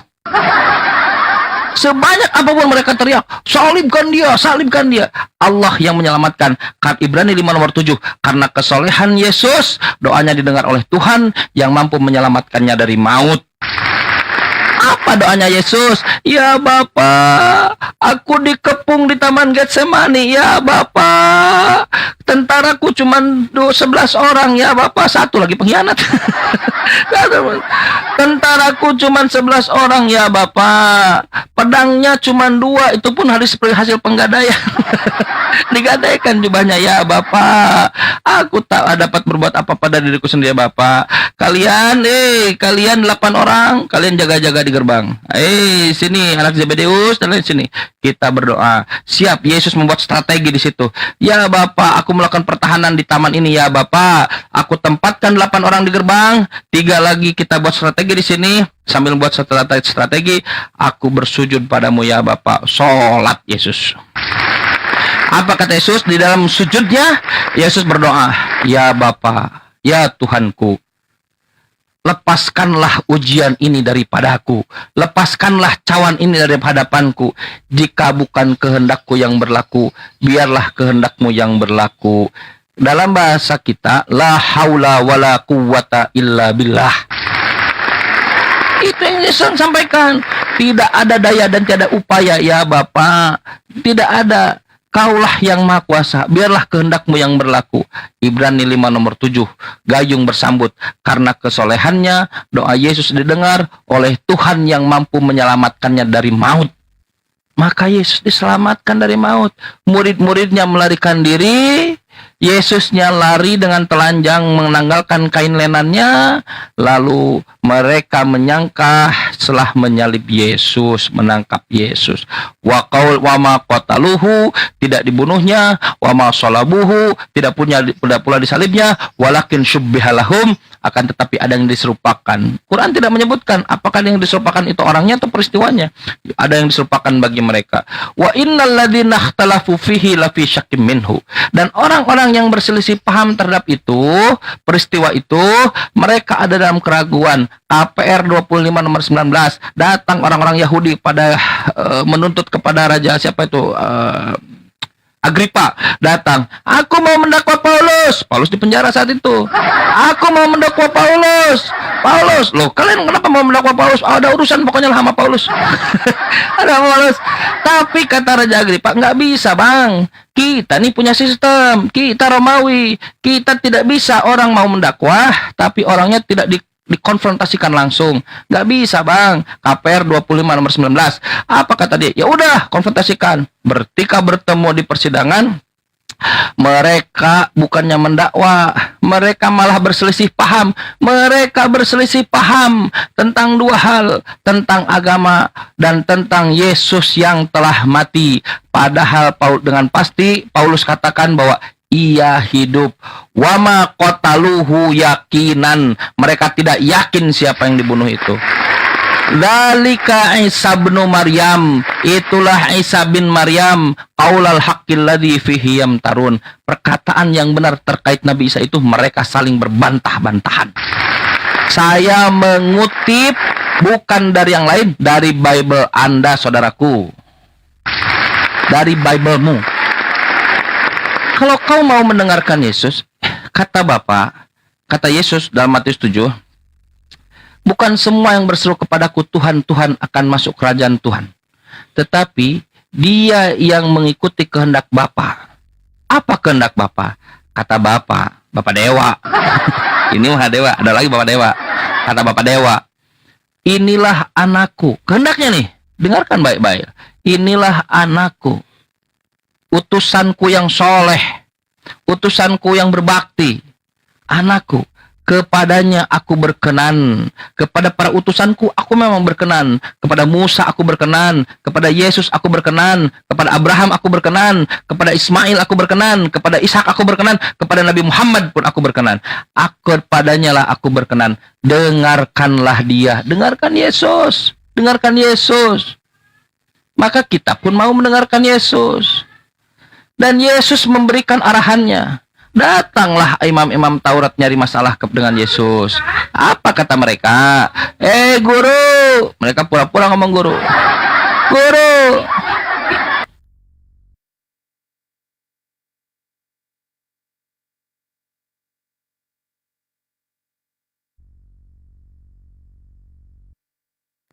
Baik, nanti kita lanjut ya. Bersambung. Ada keperluan dulu. Biasa sama istri. Teman-teman sekalian,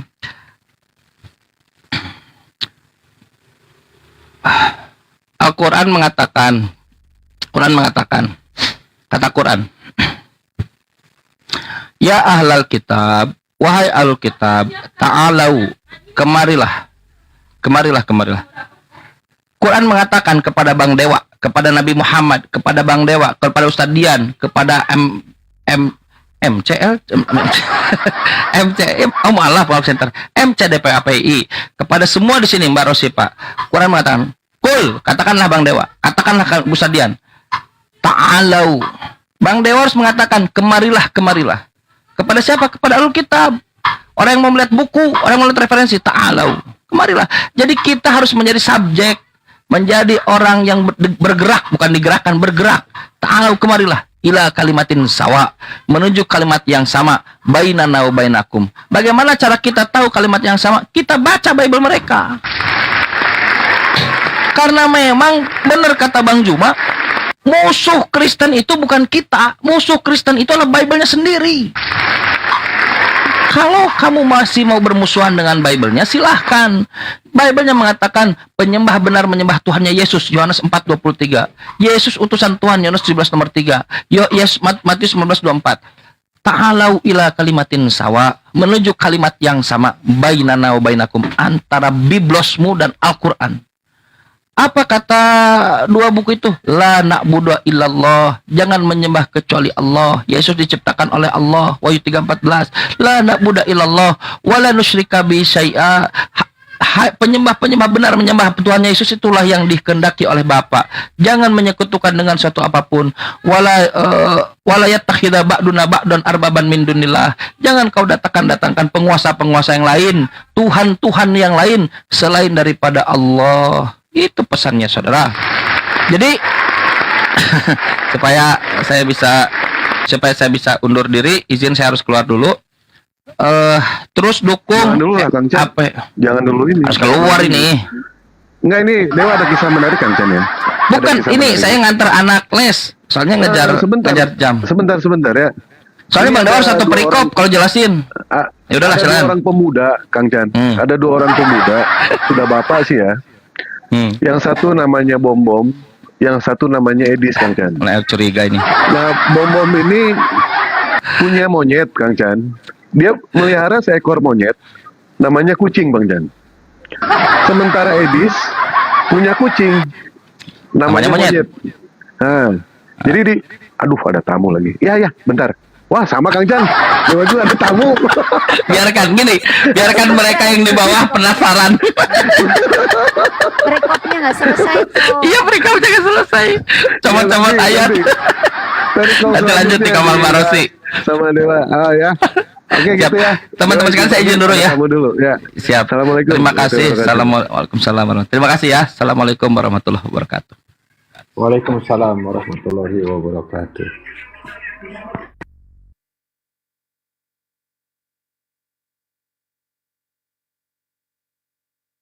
Ya, waalaikumsalam warahmatullahi wabarakatuh. Penonton kecewa ya, mohon maaf karena narasumbernya lagi pada punya kepentingan dan keperluan. Mohon dimaafkan ya para netizen yang di bawah, hatur nuhun. Nanti dilanjut lagi. Ya itu tinggal kalau penasaran tinggal ditanya aja ke Bang Dewa gitu. Kalau penasaran. Aduh. Ya, Ustadz Dian. Assalamualaikum Pak Ustadz. Waalaikumsalam warahmatullahi wabarakatuh. Kami nunjuk kenceng ya. Nunjuk kenceng. Tapi itu menarik tadi teh. Eta Kang Santet di mana eta memahamkan doktrin teh di mana datana? Ya tadi diliatin. Kitab Alkitab Sabda ya kayaknya ya. Ya. Mereka sendiri yang menunjukkan Sabda teh blunder pisannya. Iyalah seperti itu. Dapur-dapurnya dibikin KB di Karena itu resikonya Pak Ustadz. iya.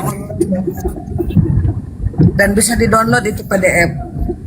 Oh gitunya. Iya. Sama dengan dulu apa namanya itu teh istilahnya teh modus C6 itu. Aduh, Ya. C6, C4, C3, C1, C0, C0 merenya. Channel Elizabeth ngana Ada cendol. Mbak Rosipa akunnya akun yang kecil atau gimana nih?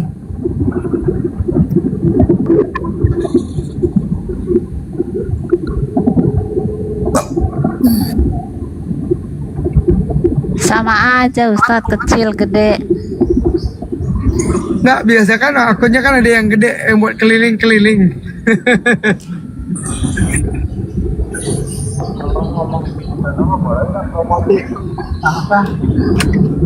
Boleh. Promosi naon? Ini ada bulanan naon bisa pesan naon. Hah? Kanan ya bisa era pesan naon. Channel. Mau pesan cak? Assalamualaikum Bang P. Waalaikumsalam warahmatullahi wabarakatuh, Pak Ustadz. Masya Allah, kemana Pak Ustadz? Ini biasa OTW satu ke satu. Sono ke sini, sini ke sono gitu aja lah. Iya, biasanya komal-komal baru Pak Ustadz ini banyak. Hah? Iya banyak ke komal-komal baru gitu ya. Ya bagus Enggak. juga Pak Ustadz. Iya. Ya perlu didampingi itu komal-komal baru gitu. Nah, Betul. benar bagus. Betul. Komal-komal baru itu ada si Patin itu suka naik si Tristan itu. Nah itu sifatnya tuh banyak yang abu-abu itu Pak Ustadz, di situ banyak yang naik. Ada tuh si Muridnda itu dia lurus sebetulnya, tapi suka ya biasalah bergerli anak-anak sebelah sana tuh. Betul. Dia cari komal-komal baru kan, Terus mulai itu nanti dikeceng-keceng. ini Pak Ustadz pernah masuk nggak ke ke Suhairi. Oh iya iya. Pernah ngundang sih, tapi kadang-kadang kan aku lagi di komal yang lain. Nah situ tuh banyak abu-abu itu. Oh gitu. Iya, ya Tristan berserta rombolannya banyak situ. Ya kadang-kadang ya, grup-grupnya Munte, Kaipang kayak gitu tuh. Situ ya betul, kemarin ke situ. Menggo. Mereka memang cari apa yang pemula-pemula. Iya betul. Tapi kalau Patin itu kalau aku di situ tuh aku pasti dikasih momot sama dia. Bang dia naik.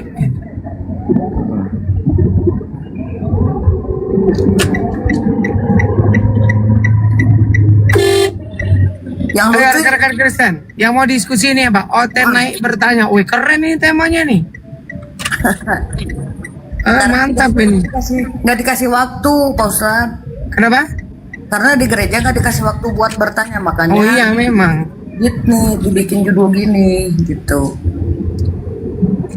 Memang mereka tidak diberikan porsi bertanya. Oh iya Pak Ustadz, nanti hari Senin mau ikut nggak acara kita pembagian buku ke Ponpes ini? Ponpes Nagreg belakang 330 Batalion Nagreg. 30. Iya, Nagreg, iya Nagreg. Tabu Sabarang Atas. Kita berangkat pokoknya titik kumpulnya di tempatnya Bahluken di Riung Bandung. Riung Bandung. Ya, Oh siap insya Allah. Dinten Seninnya. Siap, Nagreg insya Allah. belakang 330 Yonip 330. Abi nuju di Nagreg ya. Iya kan nanti hari Senin. Nya maksudnya teh. Tilu-tilu puluh dari paling mana? Itu Oh Batalion. eta. Anu deket aya ATM, aya iya anu kampus Enggal aya masjid badak teh nya. Sebelah Anu, kirinya, nah di depannya itu ada Batalion Infanteri Oh, apa. 10. Nges kelangkung nak. Terus kelangkung. Nah itu posisinya bukan masuk lewat situ, lewat pinggirnya ada jalan mobil, masuk Apa? lewat situ ke pesantren. Uninga. Insya Allah. Buku naon eta teh? Buku yang diserahkan itu judulnya ini nih, bentar. Yang dibawa bantu saya follow akun saya ya biar cepet bisa buka kamera. Siap, yang mana akunnya, Ustaz? Nuio, abeh we bukan nama Nuio we. Jawaban tuntas fitnah terhadap Islam jilid 1. Ini yang bikin Ustadz Wapi sama Bang Kurios Moto. Oh mantap.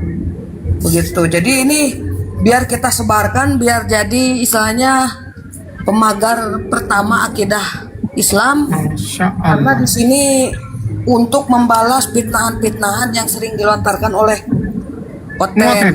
Tuh, Ngoten. Nah itulah. Ali Teng. Ali Teng. Pak Ustadz dan fallback ya. Oh siap. Ini kemarin ini kalau dia belum 500, saya follow berapa kali tetap aja nggak bisa, algoritmanya kayaknya nggak. Nah kalau udah 700 baru bisa. Itu beberapa kali kita akun teh sudah saya minta follow. Besoknya hilang lagi. Saya mah 150 bisa on cam. Ada sudah berapa lama? Udah lama. Riba lama atau 200, 150 ya bisa. Ayo mah tuh bisa. Iya. Itu Bang Ardiansa itu kemarin tuh 1000 nggak bisa on cam. Kayaknya aturannya berubah-ubah terus ya, namanya TikTok kan. Semakin terkenal. Punya saya aja belum nyampe 300. Ini Bang, akun ini paling baru 2 minggu, seminggu lah. Akun yang ini yang dipakai host ini cuma berapa ya? Cuma seminggu udah bisa open cam, udah bisa bikin komal. Oh, cepet berarti. Udah berapa lama? Atau seberapa lama ya, tak? Baru itu. Seberapa lama? Bawah sebulan. Oh, iya mana mayan?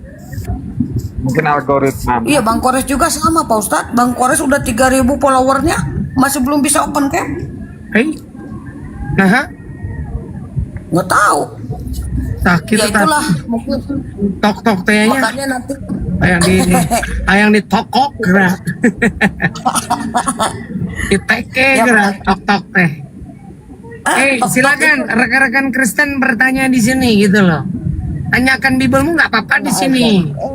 azab. Iya. Karel naik Karel. Bukan Aduh. kena azab.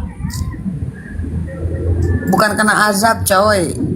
Tapi saya lihat yang itu ya, yang mualaf, tolong di follow biasa biar bisa open cam. Tapi langsung bisa ya, langsung kebuka. Ya itu kan berarti cepat masif teh amarnya.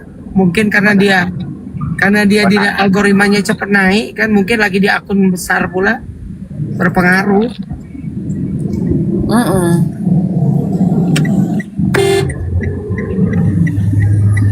Ya, untuk 103.000 orang yang mata memandang, silakan di follow akunnya Pak Ustadz Dian Pratama, karena untuk biar cepat membuka data dan untuk Iya lah. Diskusinya orang Islam tuh tampilin data, bukan tampilin congor macam Oten. ya betul. Tampilin congor juga tak berani.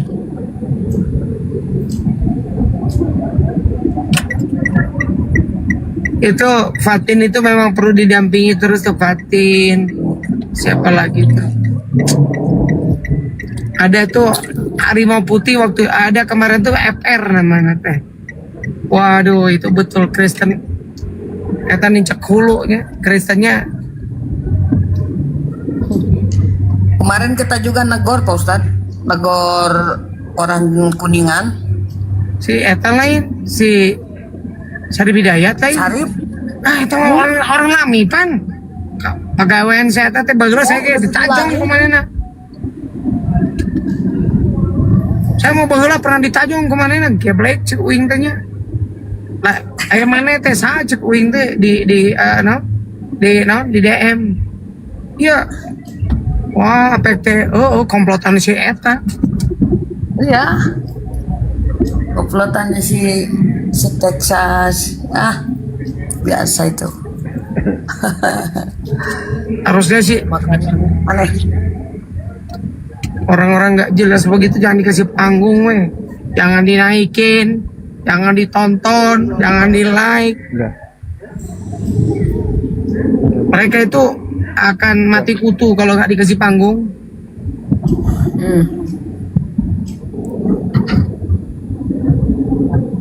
Kemarin aku naik ke sana. Wah, ada satu akun namanya David. Wah, Allah itu najis katanya. Nanti Anjir, saya bilang, Bang, apa kabar dengan Tuhan yang punya kontol? Saya bilang. Alhamdulillah. Apa kabar? Saya bilang. Jadi fungsinya nonot Yesus itu buat apa? Wih, aku langsung di-kick, di-mute. Kusi Sarip. Di-kick, mute. Udah. Si Sarip teh lain si Sarip teh atas cenah, terus murtad teh tiba-tiba pernah. Ya. Aku pun sebenarnya datanya sudah ada di aku, KTP-nya udah ada. KTP makhluk itu udah ada di aku, Pak Ustadz. Allah, Kalau dia sekali lagi bikin masalah lagi, sudah berarti uang samperan we lah. Si plekok. minta kita silaturahmi ke sana. Enggak, tong make silaturahmi nih kata samperan we. Iya, silaturahmi.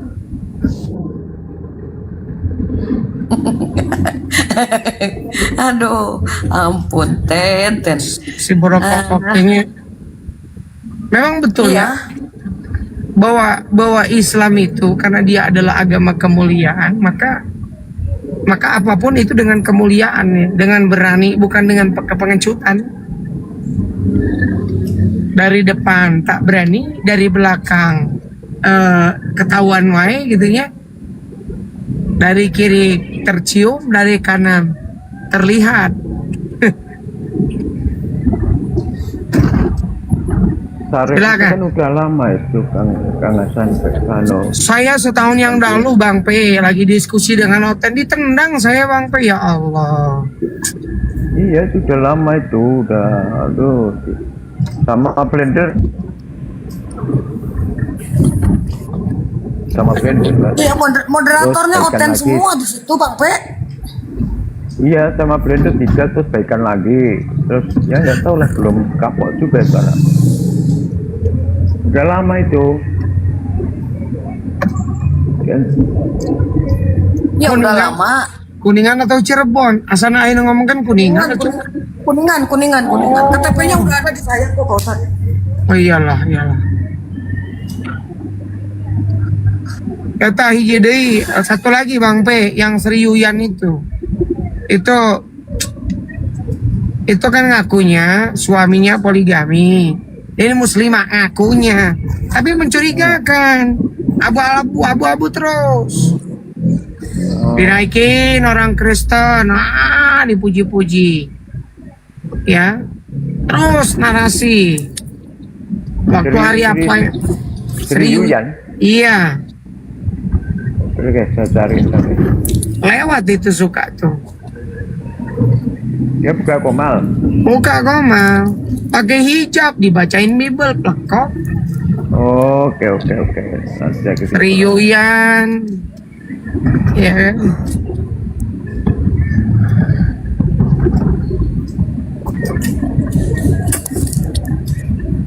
Kemarin itu si Kiamat naik ke komalnya Pak siapalah, Ustadz siapalah. Wah, Kiamat. Bener, kita minta naik mau sama apologet. Ustadznya nggak mau kasih naik. Dihadapi dengan orang-orang ini, orang-orang tasawuf begitu, muter-muter. Aduh. Izin Ustadz, anak izin naik, ya kan? Oh, jadi Allah itu menyesatkan. Weh, kalau naik tak bacain 2 Tesalonika 2:11 itu kan? Nah, kurang ajar dah. Dijamin mencret Kiamat.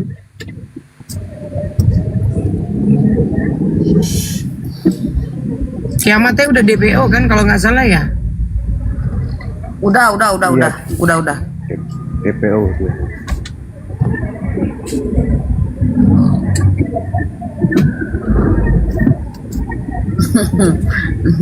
Oten kena banjir bandang, auto nangis gila.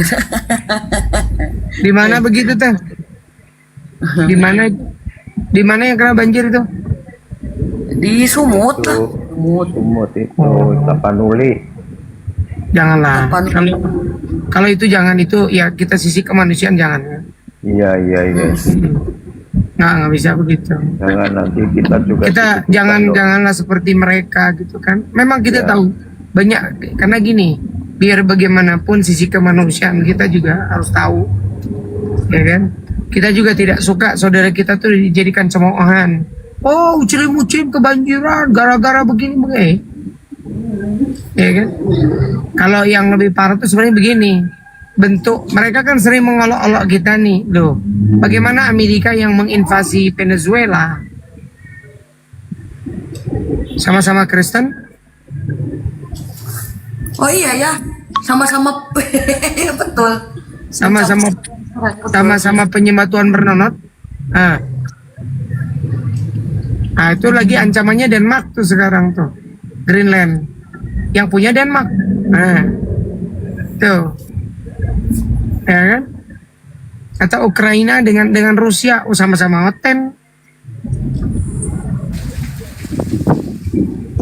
Ya, Bang Mai. Bang Mai atau Mal ini? Bang Mai, ya selamat siang. Muslim apa Kristen Bang Mai?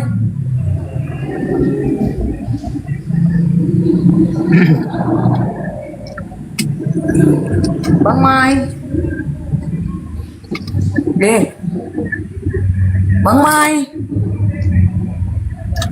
Bang Mai. Turunkan wae jika nama kepencet meren. Ermai 10. Iya, lanjut Pak Ustadz. Iya, jadi kita ini sebenarnya kan seperti kata Kang Chan tadi ya kan, Qul ya ahlal kitab ta'alau ila kalimatin sawa baina wa bainakum, kan begitu. Kalimat yang sama. Sebenarnya kan ahli kitab itu yang betul-betul ahli kitab ya. Yang paham itu dalam surat Ali Imran itu juga mereka mengetahui ahli kitab bukan. Waalaikumsalam. Mohon maaf kepencet, tolong diturunkan aja bang. Iya. Ya. Siap. Dewan Pila di bawah bantu tap layarnya ya, biar naik ini algoritmanya naik. Jadi gini, di zaman Nabi Muhammad SAW itu Nabi bertemu dengan para ahli kitab itu siapa? Di antaranya orang-orang Yahudi dan orang-orang Nasoro, ya. Siapa mereka? Satu, sebelum Nabi menjabat sebagai Nabi, dikala beliau berusia 12 tahun, pendeta Bukhairah. Satu. Kedua, tatkala beliau sudah menjadi seorang diangkat, ya baru pertama menerima wahyu, Waraqah bin Naufal yang merupakan paman dari ibunda kita, Bunda Khadijah binti Khuwailid. Beliau tapi tidak sempat memeluk Islam. Tapi dia menyatakan, sekiranya aku masih hidup, maka aku akan membelamu tatkala kaummu menolakmu. Kemudian beliau juga bertemu dengan di Madinah itu ada namanya Husain bin Salam. Husain bin Salam ini seorang rabi terkemuka di Madinah. Anaknya Salam, bapaknya Salam ya. Ya, kemudian siapa lagi? Salman Al-Farisi. Kalau Husain bin Salam backgroundnya adalah seorang Yahudi, ya, maka Salman Al-Farisi ini backgroundnya seorang Nasoro. Berarti ada 3 tuh ya. Mereka semua mengimani Tuhan yang Esa gitu loh. Pendeta Bukhairah itu pendeta yang bertauhid. Dan guru-guru Salman Al-Farisi juga orang-orang yang bertauhid itu. Ya, kalau kita baca dalam kisah hidupnya Salman Al-Farisi. Dan mereka semua beriman kepada Nabi Muhammad. Ya, nanti ada beberapa orang Yahudi yang kalau saya tidak salah hitungnya nggak sampai 8 orang di Madinah itu yang memeluk Islam. Mereka membenarkan kenabian Nabi Muhammad. Begitu, termasuk istri beliau ya, Sofia binti Huyai bin Akhtab. Kenapa ada orang Yahudi di Madinah? Itu nanti Kang Dito sih yang lebih ini ya. Tapi menurut apa yang kita dapati dalam sirah itu begini. Orang-orang Yahudi itu ada di Madinah karena mereka mendapati nubuatan Nabi Muhammad itu akan hijrah ke Madinah itu. Makanya mereka berhijrah ke sana. Ada beberapa bani ya. Quraidah, Kainuqa, kemudian 4 kalau saya tidak salah ya. Bani Nadir. Tuh. Nah, mereka semua ini beriman, berbeda dengan orang-orang Quraisy yang memang pagan. Walaupun orang Quraisy ini pagan, tapi mereka ini masih membekas warisan daripada milah Ibrahim apa? Orang-orang Quraisy dan orang-orang Madinah ini bersunat. Mereka pagan, tapi masih bersunat. Pernah dengar nggak Bang P? Orang Quraisy itu sebelum Nabi Muhammad diutus itu kan semuanya kan pemuja berhala yang dibawa oleh Amr bin Luhai 500 tahun sebelum kelahiran Rasulullah. Tatkala Bani Khuza'ah kalau saya tidak salah menaklukkan Mekah. Jadi Mekah itu ditaklukkan. Nah, makanya baru ada penyembahan kepada berhala karena Amr bin Luhai ini membawa berhala-berhala dari Syam. Dari Syam Hubal. Dari Syam. Sama waktu itu dekat Romawi. Yang jualan itu berhala Hubal itu. Iya, gitu loh. Nah, jadi karena mereka masih keturunan Ibrahim lewat jalur Ismail alaihissalam, maka sunahnya masih digunakan terus. Nah, terus apa lagi? Peninggalnya ada haji. Cuman hajinya tidak di apa namanya? Hajinya masih berjalan tapi ritualnya ditambahi. Kan kalimat haji itu kalau Rasulullah kan labaik Allahumma labaik innal hamda wa ni'mata lakal wal mulk. Ya kan? Ada lagi tambahan itu kan, aku datang kepadamu tidak ada Tuhan selain engkau. Apa tuh kalimatnya, talbiyah itu. Nah itu kalimatnya ditambahi. Nah Nabi mengembalikan lagi itu semua. Gitu. Cuman kan kitab mereka ini kan kalau saya tidak salah di mana ya kemarin itu, saya lupa catatannya. Haji itu juga dilakukan oleh Yesus. Ya, mereka 2 kali di situ datang ke yang namanya Mekah itu. Apa sih bahasanya itu? Saya lupa lah. Mas Gopur dan Ustadz Aryan saya yang tahu ini. Saya lupa inilah. Ya. Tapi memang dalam catatan Sirah Nabawiyah, orang-orang di sekeliling Ka'bah itu, sekeliling Jazirah Arab itu, sebelum Rasulullah itu akhirnya memutuskan tidak boleh lagi orang-orang kafir berhaji, dulu itu masih banyak orang-orang yang lain yang bukan muslim yang berhaji. Tapi cara mereka berhaji, apa namanya, ada yang telanjang, ada yang nggak pakai baju, macam-macam. Sudah bercampur dengan kejahilan. Begitu. Yang Kristen yang mau diskusi silakan naik.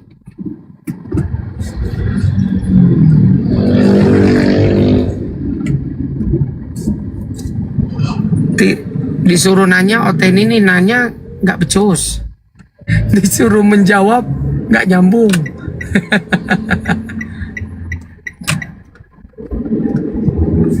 Iya. Seperti itu. Suruh nanya nggak bisa. Suruh menjawab nggak nyambung. Hah? Naik Bingung, Pak kan? Gultom, naik Pak Gultom, tanya aja. Mau tanya harga bawang di Jabar berapa sekarang, tanya aja. Iya, karena di gerejamu nggak bisa nanya kau Pak Gultom. Ya kalau kau nggak mau nanya kita diskusi, aku nanya sama kau gimana? Iya kan gampang sama kita ini. Iya, simpel kok. Simpel kok. Nggak mau bertanya ditanya, nggak mau ditanya ya sudah. Apa yang kita mau diskusikan? Tema apa yang mau didiskusikan? Oh, udah menarik nih. Bahas surga Kristen gimana tuh? Macam mana bentuknya? Seperti apa surgamu itu? Letaknya di mana gitu kan?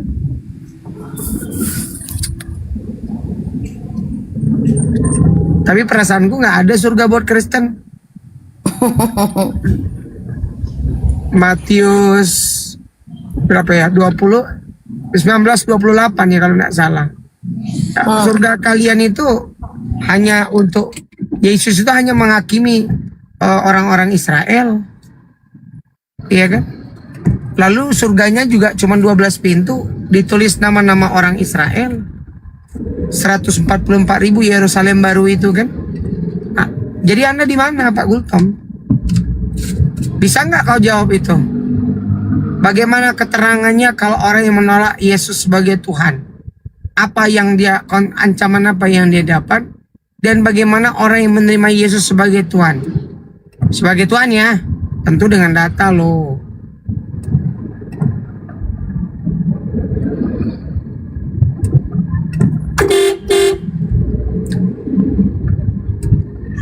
Allahumma salli ala Sayyidina Muhammad.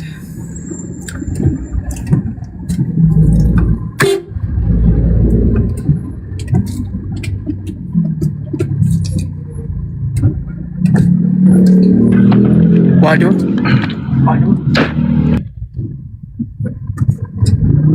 Abdullah bin Umar, berhati-hatilah terhadap orang pesek dan sipit. Udah kumaha, anak saya kan berhidung pesek.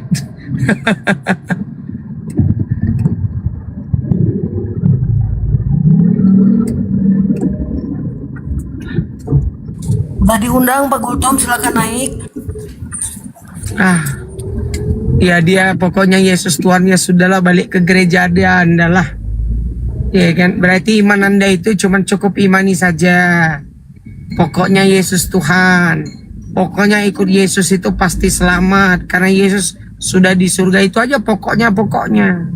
Oh, Nah, tapi kau lupakan nanti bahwa Yesus itu menolak kau gitu loh. Mana datanya? Matius 7, 21, 20 sampai 23. Bukan setiap orang yang memanggilku Tuhan, Tuhan akan masuk dalam kerajaan Bapakku, tapi yang melakukan kehendak Bapakku. Apa kehendak Bapak? Mana ada kehendak Bapak Yesus disembah? Iya kan? Tunjukkan datanya kalau ada kehendak Bapak Yesus disembah.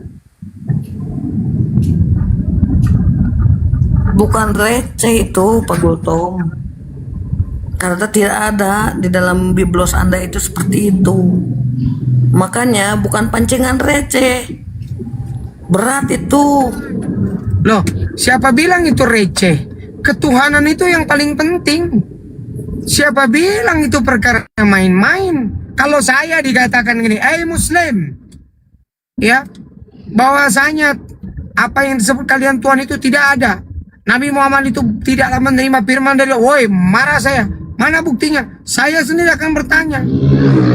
Oh, bukan main-main itu. Kalau Anda mungkin ya main-main dan anggap receh. Kalau tertulis dalam kitab kau itu, bahwa saya bukan setiap orang yang memanggil aku Tuhan, Tuhan, yang akan masuk ke dalam kerajaan Bapakku, kerajaan sorga.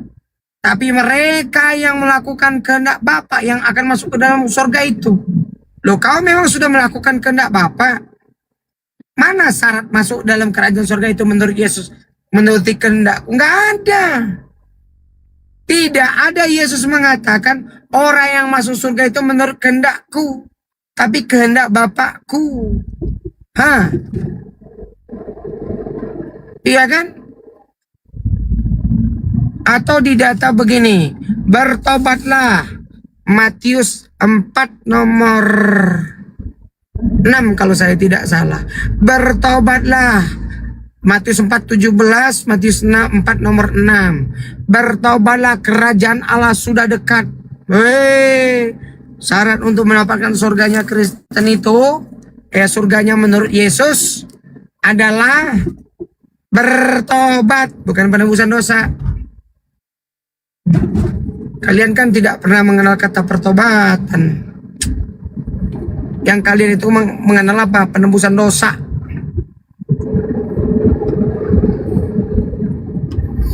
Kira-kira Abang Hos, Kang Hos, kalau seandainya tidak jelas ketuhanan Islam ini, mau nggak?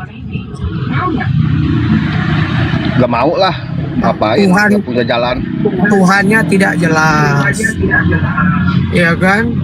Surganya nggak jelas, kitab sucinya nggak jelas, ancamannya nggak jelas, janjinya nggak jelas. Nah, ngapain?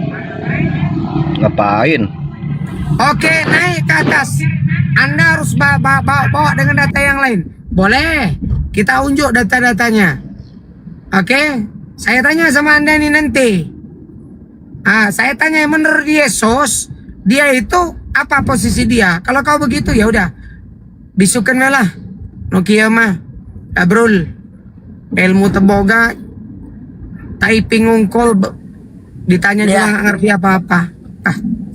Siap Ustadz. Ya Pak Gultom, kalau bisa naik biar kita ada diskusi. Silahkan jelaskan kepada kami di sini. Tapi kalau cuma typing, mohon maaf, saya mute ya. Izin.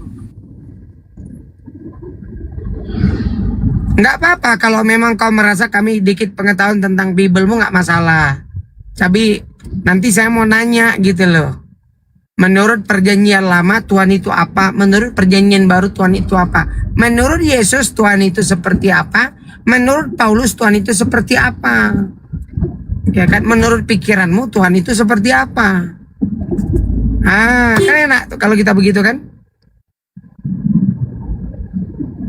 Setuju tuh?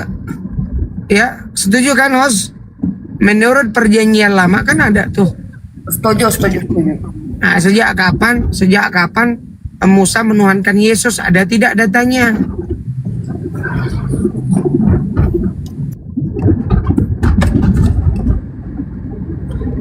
Karena di dalam data Yohanes 5:45, jangan kau kira aku akan mendakwamu di hadapan Bapa. Musa yang akan mendakwamu. Wow.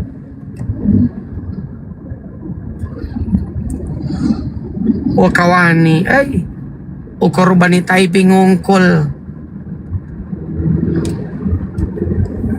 Gultam. Berat. Ya, yang tipe seperti anak tuh nggak dosa naik komal.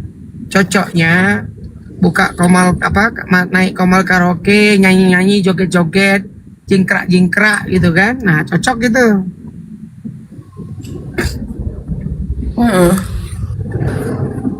Kalau komal muslimnya komal edukasi, wajib berpikir, wajib menganalisa. Kalau komal Kristen ya ser saja.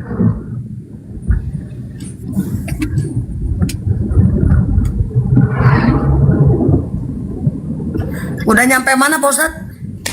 Terus kenapa dia pergi ke Garut ya mah? Orang Putih. Bang Mamen. Selamat siang Bang Mamen. Assalamualaikum warahmatullahi wabarakatuh. Waalaikumsalam warahmatullahi wabarakatuh. Lagi nggak ada orten ya Ustadz ya? Oh nggak mau, aman. Cuma ada satu, besok tuh kan ada satu peristiwa yang mau kita ingat itu ya, Isra Miraj tuh Ustadz. Oh Masya Allah. Itu ada momen tuh Ustadz, mungkin bisa dijelaskan Ustadz. Momennya di mana Rasulullah Muhammad SAW itu bertemu dengan Nabi Isa. Oh ya, di langit yang kedua itu. Di Baitul Maqdis, mimpin sholat jadi imam Rasulullah kan. Betul. Yang kedua. Bukan itu. Oh ya, betul. Yang kedua bertemu dengan Nabi Isa di langit keberapa entah berapa ini. Langit kedua. Itu mungkin salah satu yang bisa dijadikan momentum juga itu. Bagaimana? Jadi gini, kemarin ya, tadi lah. Ada Kristen yang bertanya kan, kapan? Karena memang ada dalam pengetahuan kita dua nabi yang secara langsung berbicara dengan Allah itu. Pertama Nabi Musa dahulu, di mana di lembah tua, waktu dia dari perjalanan mertuanya pulang kembali ke arah Mesir. Dia membawa keluarganya, ya kan, dalam surat Toha itu diceritakan. Kemudian sewaktu dia diperintahkan bertemu lagi dengan Allah di Bukit Tursina, yang dia bercakap-cakap langsung itu kan. Nah, Nabi yang kedua itulah Nabi Muhammad SAW. Masalahnya tidak pernah ada Nabi yang seperti Rasulullah gitu ya. Saking mulianya, Jibril pun tidak pernah sampai sedekat itu gitu ya. Karena kan dalam hadis itu juga diterangkan Rasulullah Jibril alaihissalam pun tidak pernah melihat Allah. Beliau memasang, Allah memberikan hijab 70.000 tabir. Satu saja terbuka tabir itu, maka kata Jibril, aku akan meleleh. Nah, makanya di dalam surat Al-Baqarah kan, wa idh qulna lil malaikati inni ja'ilun fil ardi khalifah. Dan ingatlah tatkala kami berfirman kepada malaikat, inni aku ja'ilun fil ardi khalifah, akan menjadikan pemimpin di muka bumi. Nah, Allah berfirman kepada para malaikat itu tidak langsung, tapi melalui perantaran Jibril, begitu. Ya kan? Karena malaikat itu kan punya level-level ya. Malaikat yang khusus penyampai firman itu adalah Jibril. Maka Jibril sendiri tidak pernah melihat berjumpa lebih dekat daripada Rasulullah. Karena ada digambarkan begini, tatkala beliau itu naik ke Sidratul Muntaha, Jibril kan tidak ikut. Ya, hanya Rasulullah langsung kan, yang itu yang diabadikan dalam tahiyat yang kita baca itu kan. Assalamu alayka at-tayyatul mubarakatus salawatut tayyibatul lillah. Itu salamnya Nabi kita kan, Nabi Muhammad SAW. Maka dijawab oleh Allah, Assalamu alayka ayyuhan nabiyyu. Assalamu alayka ayyuhan nabiyyu. Keselamatan bagimu hai nabiku. Dijawab oleh Nabi kan? Assalamu alayna. Nabi punya adab. Nabi nggak menjawab itu dengan apa? Diriku, tapi dengan assalamu alayna. Keselamatan bagi kami. Wa ala ibadillahis salihin. Nah ini banyak yang mengatakan kan, karena seolah-olah Nabi Muhammad itu kedudukan dia, ya apalagi oten kan, wajiham fid dunya wal akhirah, merujuk kepada kedudukan Nabi Isa alaihissalam terkemuka kan begitu. Nah, wa minal muqarrabin tuh ada datanya ya di surah Al-Imran ayat 45 ya. Nah, tapi kalau kita lihat di sini, betapa Rasulullah SAW itu adalah satu-satunya manusia yang pernah sangat-sangat dekat dengan Allah gitu. Ya, perjumpaan dia tatkala dia menerima perintah sholat kan begitu, sampai bolak-balik gitu kan, bolak-balik itu. Nah, sedangkan Musa berbicara itu di bumi dengan Allah, iya kan? Nah, jadi itulah di antara keutamaan baginda Rasulullah Shallallahu Alaihi Wasallam. Bahkan kalau dalam hadis itu kan, saat Adam diciptakan, dia sempat membaca nama Nabi Muhammad itu tertulis. Nah, itulah di antaranya. Kalau Isra Mi'raj itu memang luar biasa ya. Itu kejadiannya itu, kalau saya tidak salah, tahun ke-8 atau 9 ya, tahun kenabian. Tatkala Nabi mengalami yang namanya Amul Hazan, tahun duka cita, di mana beliau itu mengalami sesuatu yang sangat menyedihkan ya. Istri beliau yang sangat setia meninggal dunia, Bunda Khadijah. Kemudian tak lama kemudian, 2 bulan kalau saya tak bersalah, paman beliau juga meninggal, Abu Thalib. Nah, ini tergoncang jiwa beliau kan. Kemudian dia berangkat ke Taif, mendakwai orang Taif. Ya, di situ pun dia ditolak. Nah, Allah untuk menghibur beliau itu mengangkat beliau, memperjalankan beliau. Dalam surah Al-Isra itu kan ada tuh, dari Mekah ke Madinah. Dari situ langsung dinaikkan oleh Allah ke Sidratul Muntaha, ke langit ya, langit pertama, langit kedua, sampai ke Sidratul Muntaha, bertemu dengan para nabi kan. Itu mi'rajnya. Kalau yang sirajnya Isra'nya ke Baitul Maqdis saja.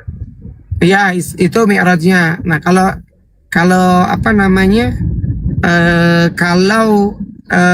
itu mi'raj ya.